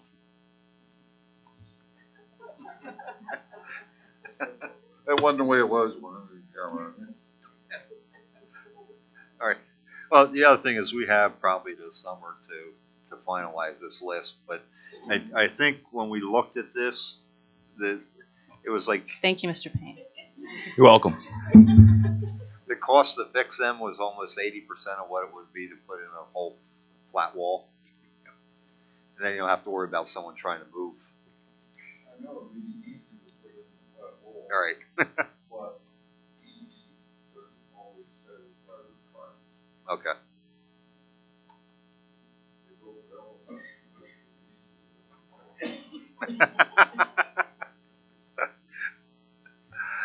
Mr. Pike, I see that we're doing a lot in the auditoriums of the junior high and the senior high. Do you know, as we're doing that stuff, do they now have projectors, drop-down projectors that they can project onto the stage for presentations, or are we still wheeling in projectors into those auditoriums? I think the high school has a projector, correct, Mr. Gamble? I think the junior high. Hey, Alex, does the junior high have a projector at the auditorium? We wheel it. On a cart. We wheel it on a cart. Yeah. Okay. Yeah. I woke him up. But the senior highs works, right? Senior high does have an old projector there that was recently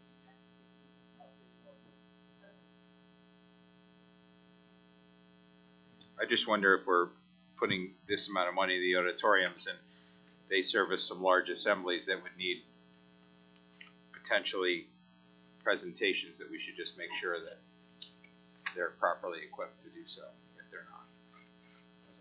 Yep.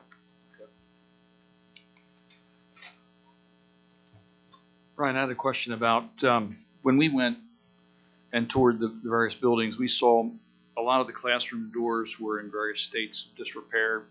The locks weren't working properly. There were some rigged up mechanisms in certain cases to be able to make sure they were secured for security purposes. Is there anything in this budget that addresses that, or is that something else that or another? And those things are in that other section I said I really can't talk about. As part of security? So we're actually looking at that as security then? Yeah, there's a variety Security of and items safety. like that. Okay. Security and safety.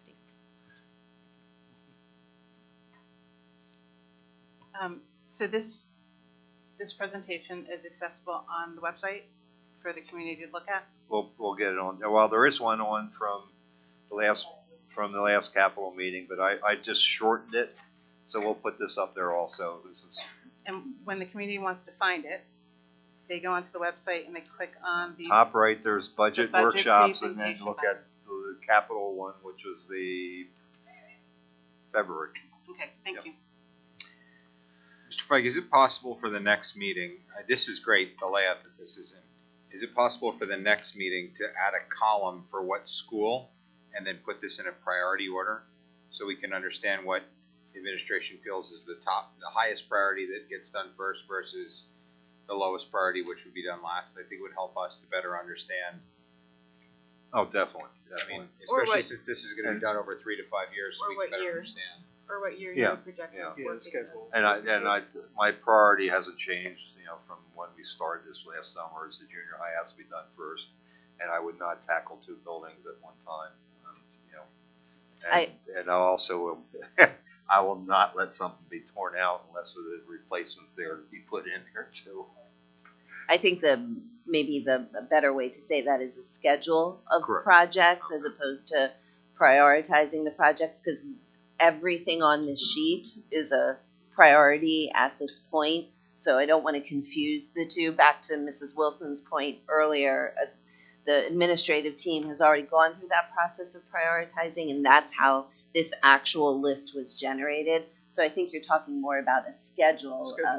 Of which projects would be completed in which order, not what needs to be done versus what might not need to be done, correct? Right. Obviously, I want to just make sure that if we have a turf field that has 5 years life on it, and we have toilets that are currently leaking in the junior high, that we are making sure that they are prioritized prior to a turf field. He wants the turf field first.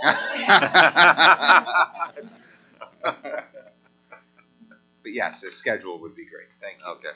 And this, like I said, we have a couple months to work on this, but we've gotten budgetary numbers, but as we go further down, we'll need to start doing, like I said, the junior high. I'd like to at least get the variable speed motors in, because they're the longest thing.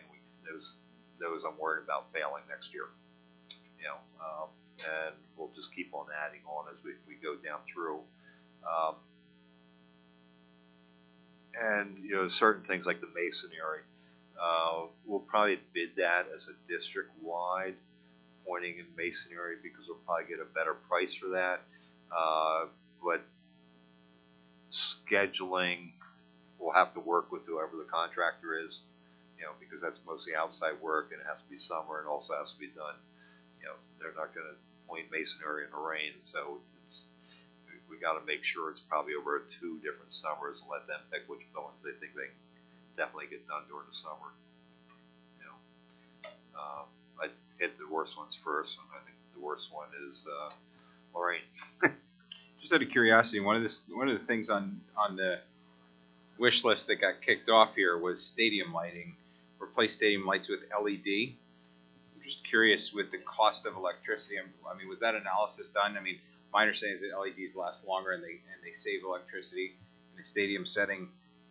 Would that have been a wash, or why did we decide not to complete that? It was about a 12-year repayment, but it was also, I think it was like $500,000 or $600,000. It says here $350 with a 15-year lifespan, 15 plus. Which one was that? I mean, I'm not saying you're Okay. wrong in saying no. I'm just curious why. Whatever the price was, I know it was a 12-year replacement, or 12-year, where you'd save electric over that. So would it be a wash over 12 years is what you're saying? Wash over 12 years. As opposed to what we have now? Based on current rates. Okay. So based on what we had, so it's essentially costing us the same to have what we have now? Yeah. Okay. But just curious. If you did have LEDs, or I was at a district, they used to keep the lights on at midnight and let the public in there to walk every night. And I was surprised when I got the bill. It was like so little, but it's a big expense to put it up. On the no-goes, we got playground equipment. Now, I don't use it personally, but when I was going to Exeter schools, I did use it, and it's not just important because you got a swing to swing on. That's probably illegal now, but it's a place around which the kids can gather. And one of the things we talked about with the COVID thing was they missed the interaction with each other. Well, you sit in a classroom and you've got supervised interaction, but out on the playground they get to play, and kids should be able to play. So I question the wisdom of not providing the playground equipment. It's $300,000, $450,000 if we provide it here, but we don't have any kids here unless y'all are going out. But it is a community asset also. Well, the other reason, if you notice there, we put maintenance cycle hold. That got pulled into the maintenance. Yeah, most playgrounds won't last more than 15 years the way they get beat up. So we've been replacing pieces. I know Lorraine got a new playground this summer. We actually added a piece because it was a smaller than we thought it would be. But we've been replacing pieces that are wanting already. That that building's not that old. We had to replace equipment that got broken. The worst playground right now is Jacksonville, so we're looking at that for replacing. We got cracks and things, and but first I want to do the parking lot there before I replace the equipment, because we might have to remove the equipment to do the lot. But we're going to do that in the maintenance cycle because it's not going to last more than 15 years. I wish it would last a lot longer, but it doesn't. Especially the slides that are plastic, they end up taking a beating after a while. Well, a lot used to be gravel. Yeah, well, I mean, we also took up, when I got here, I think 5 sets of monkey bars I took down so far. And we, knock on wood, haven't had a broken arm this year. I remember the parents organization contributing some money toward the playground equipment the last time we did it in Jacksonville. Yeah, and I think ECF paid for the rope climb and the balance beam at Owan. That was an added piece. But that's going to be inside the regular maintenance budget that we're talking about $450 a year. Right. The other thing we said no to is heat in the hallways in Lorraine. Yeah. So the only problem with not having heat in the halls, you have to run fans all summer. Otherwise, you're going to get that nasty M word. Because it is very humid in there, but we've been running fans there forever, so we said no there. Jacksonville, the audio system, the gym scoreboard, new baskets, audio system scoreboard. We did in Jacksonville. I don't know why there was something in there before, because you have no seating or standing. We play games, but I can't see putting that type of money out for an audio system for not really competition gym.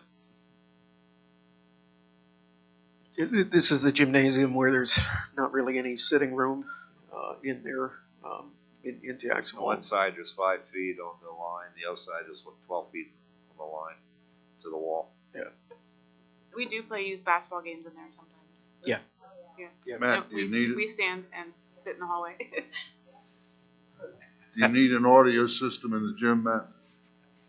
Come on up, Matt. No, I'd rather have playground. I think that was a no. All right. Track resurface. I think we still have a good 7 or 8 years left on that track, so that was taken out. Second turf field, I said no.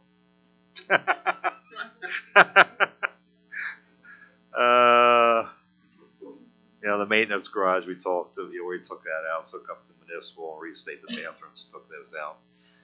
But that ended the list from KCBA, from their original reports.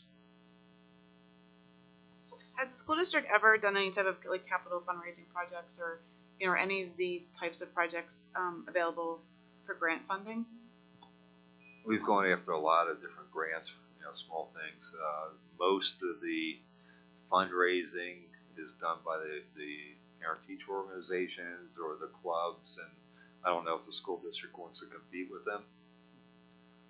Even the student body has their own fundraising. We'll maintain their funds, but we're not going to compete with them. At least that's my feeling. I'm sorry.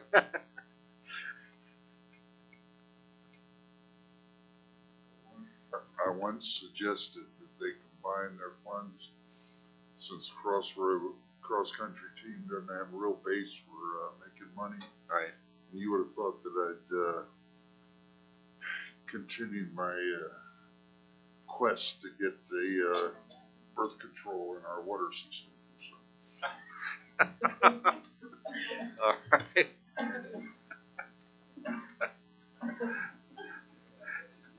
So we'll post this on the website. Any other discussion?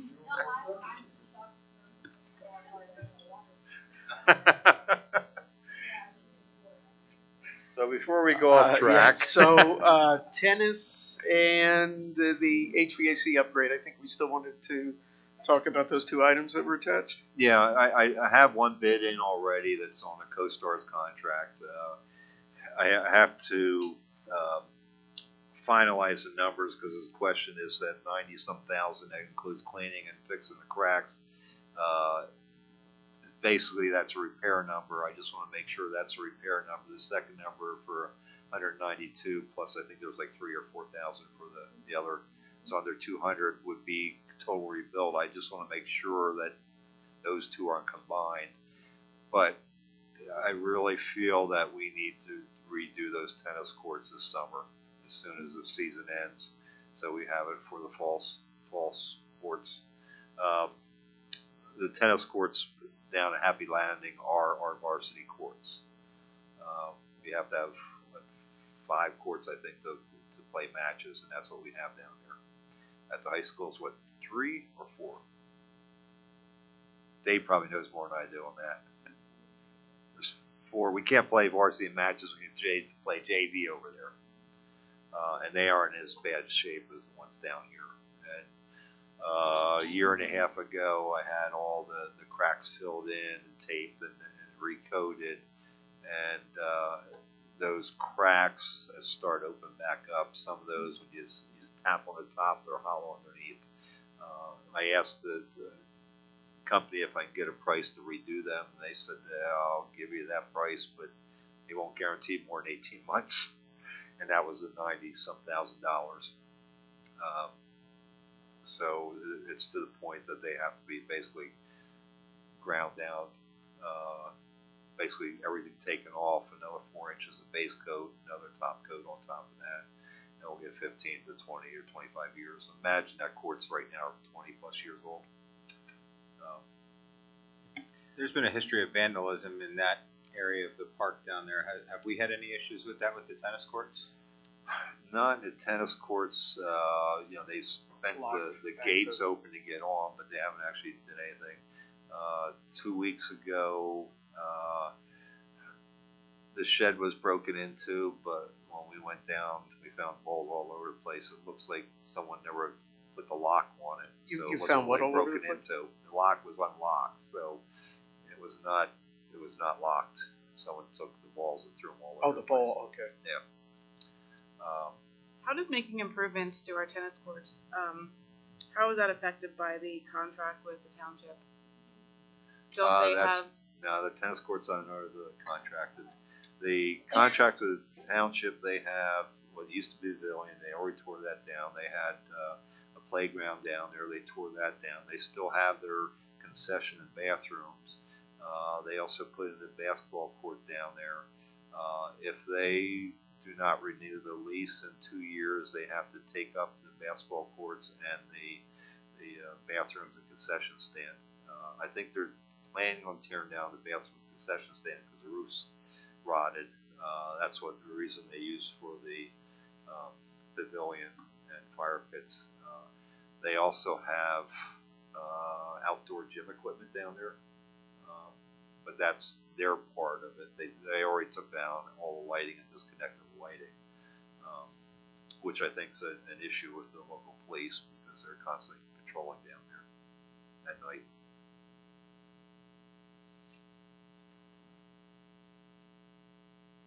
And then, just in terms of the, I don't know if there was any other discussion on the tennis court, but I was going to move on then to the HVAC at the junior high. This is an amendment to the original contract.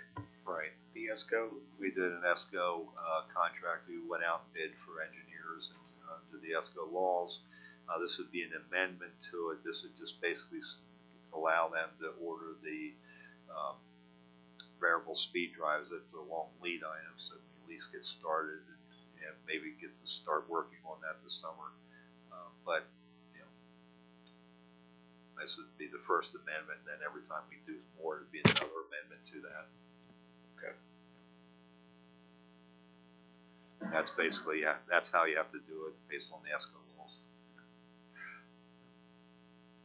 That's energy saving contract.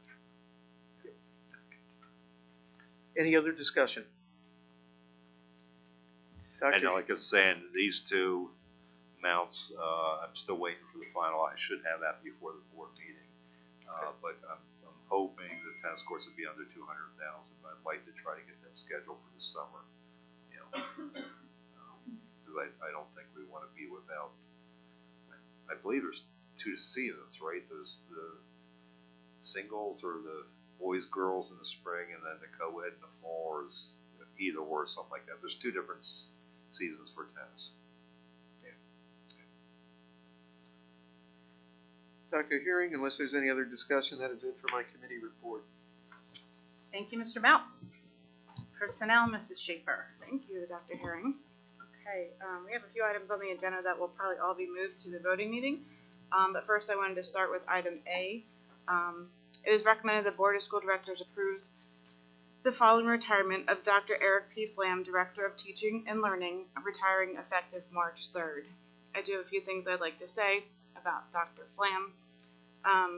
We are so grateful for Eric's leadership throughout the past 21 years. He started in Exeter as a AP at the junior high in 2002. He then moved to principal at Rifton, and in 2005 he returned to the junior high as principal for 16 years.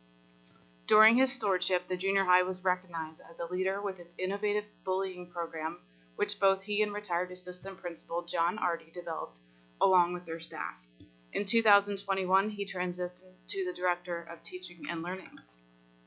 His mark on the district will not soon be forgotten, nor will his warm and welcoming way of working with teachers, staff, and students. We wish him all the best in his retirement and thank him for his contributions to education in Exeter for the past 2 decades. And I just want to say thank you to Dr. Flam for being a great principal. I enjoyed my time with him as a parent, and my son enjoyed my time with him as his principal. Well said, Julie. Okay, moving on to resignations under item B, and then we have appointments under item C. And then under change of status, item D, we have 1. Item E, leave of absences.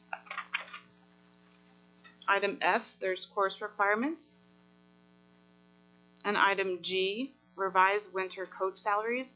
And I was wondering, Ms. Gornbacke, if you could please provide some context of the adjustments that are recommended for the winter coaches' pay. Yeah, sure. Every year when we put the coaching salaries on the agenda, they are based on the teacher's contract, the collective bargaining agreement, and it's based on a salary matrix grid.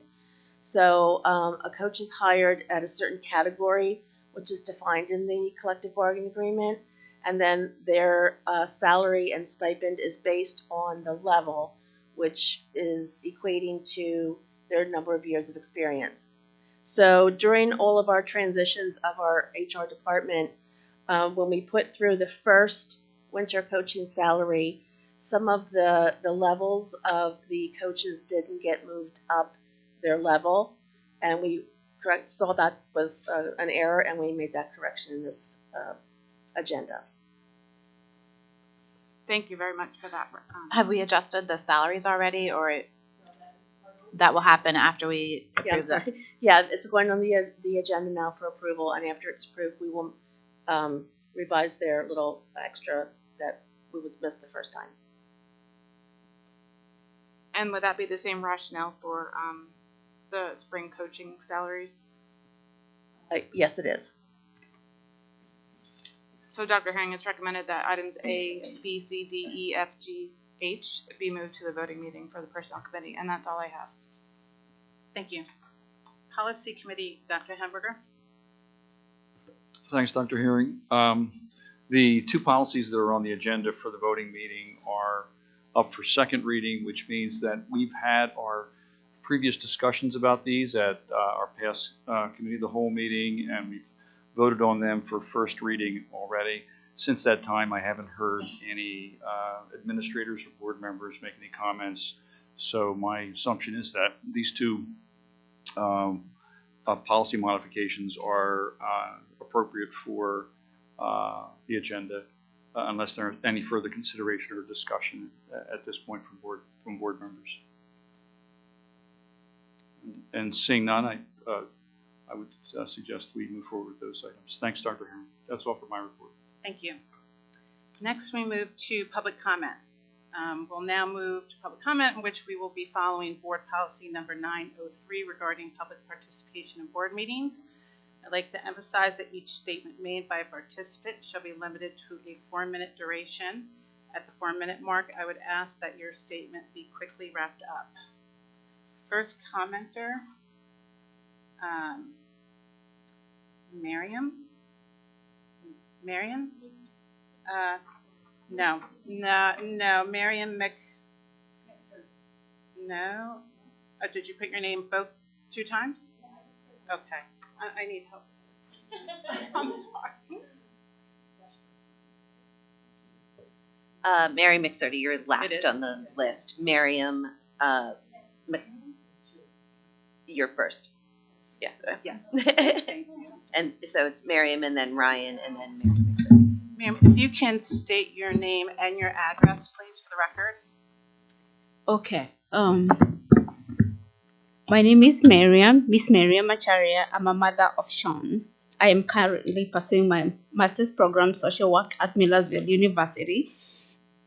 And I work at the Maxim Healthcare Service as with the children. I'm sorry. Could you state your address, please? It's 2900 Old Turnpike Road, apartment D9. That's in Reading, PA 19606. I'm here as a parent of Sean. Sean attends Exeter Senior High School and is currently in 11th grade. The reason for my attendance is to seek answers to my questions and resolutions to academic and disciplinary issues regarding Sean. The concern is there has been out-of-school suspension recurring, exhibiting his education process. In February alone, Sean has been in school only 7 times, while the rest of the days he's been out of school suspension, including this month of March. My second concern is the historic pattern that Sean has been experiencing that started in 10th grade. When I discovered at November meeting that was accompanied by his school counselor, Rosa, Lynette, the support coordinator, Dr. Wright, assistant principal, Reverend Evelyn Morrison, who is with me, myself, my son, and his therapist. I came to learn that his academic performance was below his grade level for non-performance. And while I was not made aware, they administered a test for him, and he passed the test, thus promoting him. Without the cognitive development of lessons being completed month by month, I believe he should have repeated the class. Even as he continued to be affected academically. In the meeting, I requested him to make up all his 10th grade assignment workload, but instead of monitoring him, they moved him up and put him in isolated classroom. During the same time, the psychologist asked for permission to evaluate for special education services. Since then, his medical condition, of which the school is aware of, irritable bowel syndrome, has increased under this pressure. An excessive out-of-school suspension increased such that it has affected him not only academically, but his stress has resulted to him becoming more jeopardized. And even after the medical examination and updated documentation on file, his primary physician continued to request that Sean be given accommodation while the nurse is aware of his medical situation. Currently, he might be going through a surgery under the doctor's investigation. So my coming here is to requesting for the board to investigate the academic and disciplinary action that has affected his health and well-being. In my estimate, it appears to be excessive discipline action, while the plan is to eliminate him from the academic program, of which I do not agree. Sean is supposed to be leaving after school at 1, beginning of today, when he went back to school, and I do not agree with that. So I want the resolution to ensure his academic progress before considering any other measures. I am therefore requesting a meeting regarding academic and disciplinary review because we are almost at the end of the school year. And as a mother, as a representative, as an advocate, I believe my son Sean has a right to remain in school and receive academic curricula like any other child. I have my contacts here, my email address, my cell phone number, and I can be reached anytime. Thank you. Thank you. Next on the list is Ryan Parsons. Again, please state your name and address.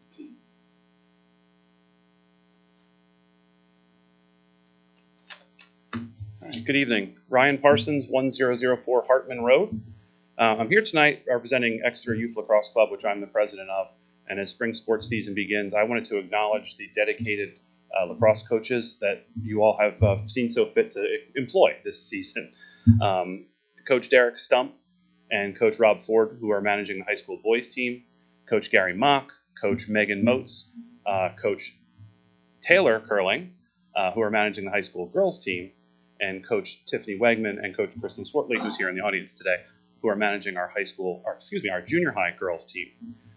Each of these coaches have taken their own personal time to work with the kids at our youth organization, hands-on, dedicating their time, sharing lesson plans, sharing drills and skills, and incorporating their program into ours. We service kids from kindergarten through 8th grade in Exeter. We have about 160 kids in our program. And it's really something to see the high school coaches come down and help a kindergartner learn how to hold a lacrosse stick for the first time.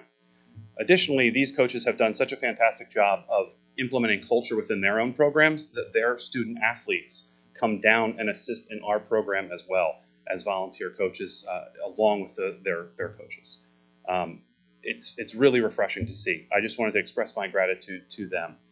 In exchange for their assistance, I've assured them that we're going to continue to send quality lacrosse players up through their program who are academic all-stars and good citizens of our township.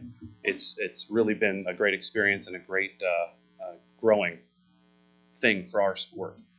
Additionally, I'd like to thank the school board, Tom Legath and his staff for their cooperation in us to let us play on the school district's fields this season.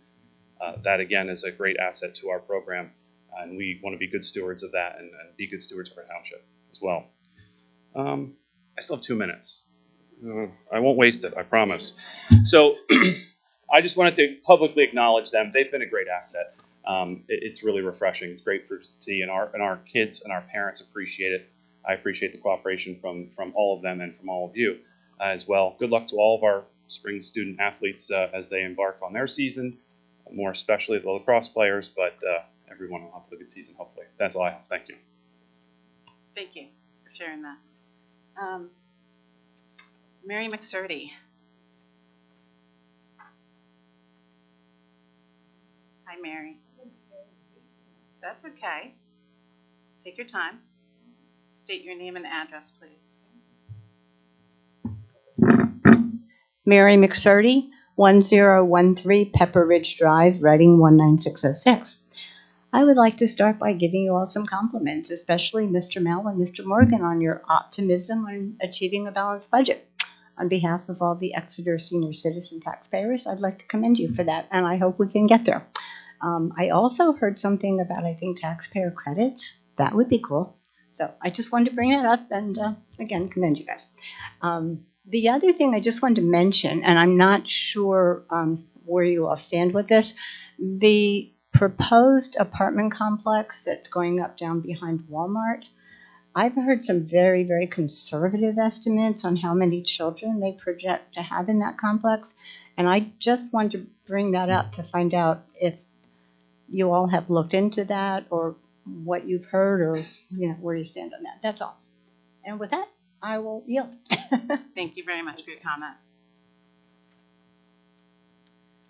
Okay. Now we'll move to forwarding items.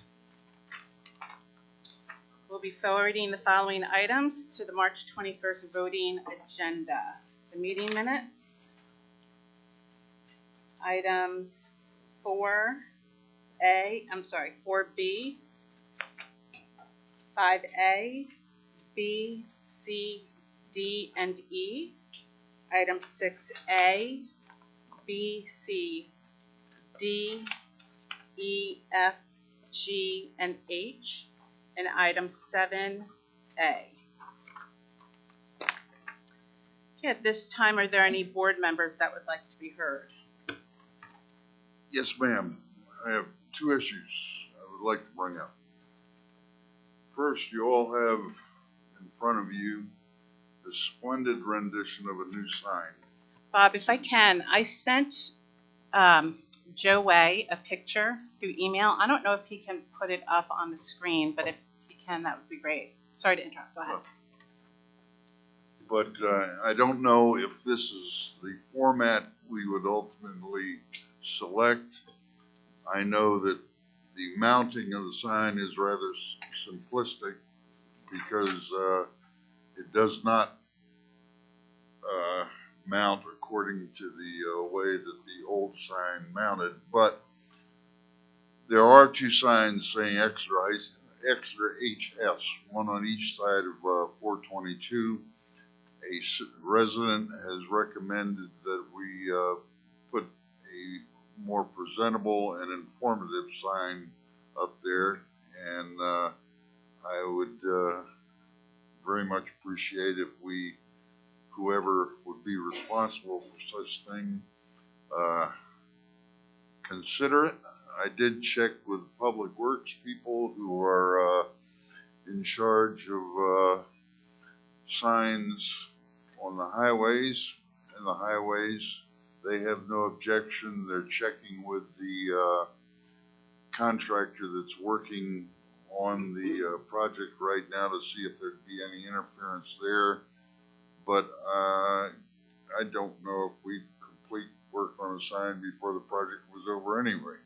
But I just feel that this is worth considering. So I agree with you, Bob. I've actually had a few community members talk to me about signage, and I know it's difficult to get big signage out, but this is, I think, the least we can do. It does give more information about what's located. yeah, I was thinking Exeter Township High School, then junior high school, and then athletic fields and Don Thomas Stadium.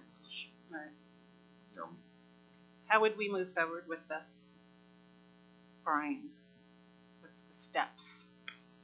I wish Steve was here, but I'm going to probably push this on to Steve to contact both the township and PennDOT because I know one of the schools have to be a blue. That's why it's a little blue sign now, so they can tell but I'm not sure the sizes, and I don't have the contacts, which Steve probably would, or the township people, road crew would know. Well, I showed this rendition to the township public services officer, and he had no objection to it. He wanted to know if we were going to pay for it or if he could bill us. And I said, no, don't go that far yet. We haven't even brought it up to the board. I'll have Steve contact the township, because we actually order signs all the time for no parking or no overnight parking, those types of things, or the rules the insurance companies make us put up. So if they have a better place, they get signs that are going to last longer, because it seems like the ones we have fade every 3 or 4 years. So if he can give me a good price on things, we'll look at them. Lowest bidder. It's not just lowest bidder. I don't want to have to replace every 4 years, or something can last a lot longer. No. Yeah. Thank you, Brian. Yep. And the second issue I had has been mentioned previously. The I saw where we have forwarded the census at each of our buildings to the township, but I did not know if we had discussed that or if the board has taken any position on that. Yeah, I can add some comments to that. So this is in line with what Mrs. McSurdy was asking about in terms of the Lorraine Nursery Apartments, the 216 unit apartment complex. Is that what you're referring to, Bob? The one that's going to be behind Home Depot. Yep. Yeah. So so essentially, the estimate that was given by the developer was 0.08 children per unit, roughly worked out to somewhere in the realm, I think, of 18 children per unit, and I think it was even smaller based on the 1-bedroom and 2-bedroom estimates. We did relay the concerns to the township, gave them the capacity percentages at our school buildings, as well as the current enrollment in those buildings. The last that was left was that the Board of Supervisors was recommending that the developer host a town hall for the public to attend. That's kind of where that left. But the township has been very receptive and kind of aware of our concerns. My comment on it is I'm not concerned particularly. The monies we would get from such a development would far outweigh any problems we had with accommodating the students. You're not going to get 9 or 18 students all in first grade at one time. They're going to be split around. All the apartments are not going to be completed and occupied at one time. It takes time to build. And as I say, if we want to minimize our burden on our taxpayers, what we have to do in Exeter is get some commercial development, and I think that this would be a good start, and it is not something that I would be in favor of contesting or arguing against. Correct. Yeah, and just to clarify, there was no position taken in terms of arguing or anything like that. It was just sending over information to make them aware of what our capacity was. The other part of that is not just the apartment building being constructed, but also the Lincolnwood community expansion was adding another approximately 100 homes, modulars, in addition to the upcoming potential sale of the Promenade property, which very well could house additional apartments or condos or whatever that would be. So I think it's a combination of things that could be occurring within a short period of time that we just want to make sure that we're all on the same page and everybody's aware of that. I'm still upset with our losing $145,000 in taxes when the township bought the Promenade. So. Well, hopefully that would change if we were able to sell it. But I agree with you. I think I mean, from my own personal opinion, I would love to see more commercial business or 55 and over housing to help with the tax base, but it definitely is something we're just keeping an eye on right now. And really, the limits we have are sort of self-imposed. I recognize the need for small class numbers, but I also remember when I had 32 classmates in my first through sixth grade and continued through high school. And although it might be a point of contention with many people, I don't think I ended up too bad. So I think it can be overcome.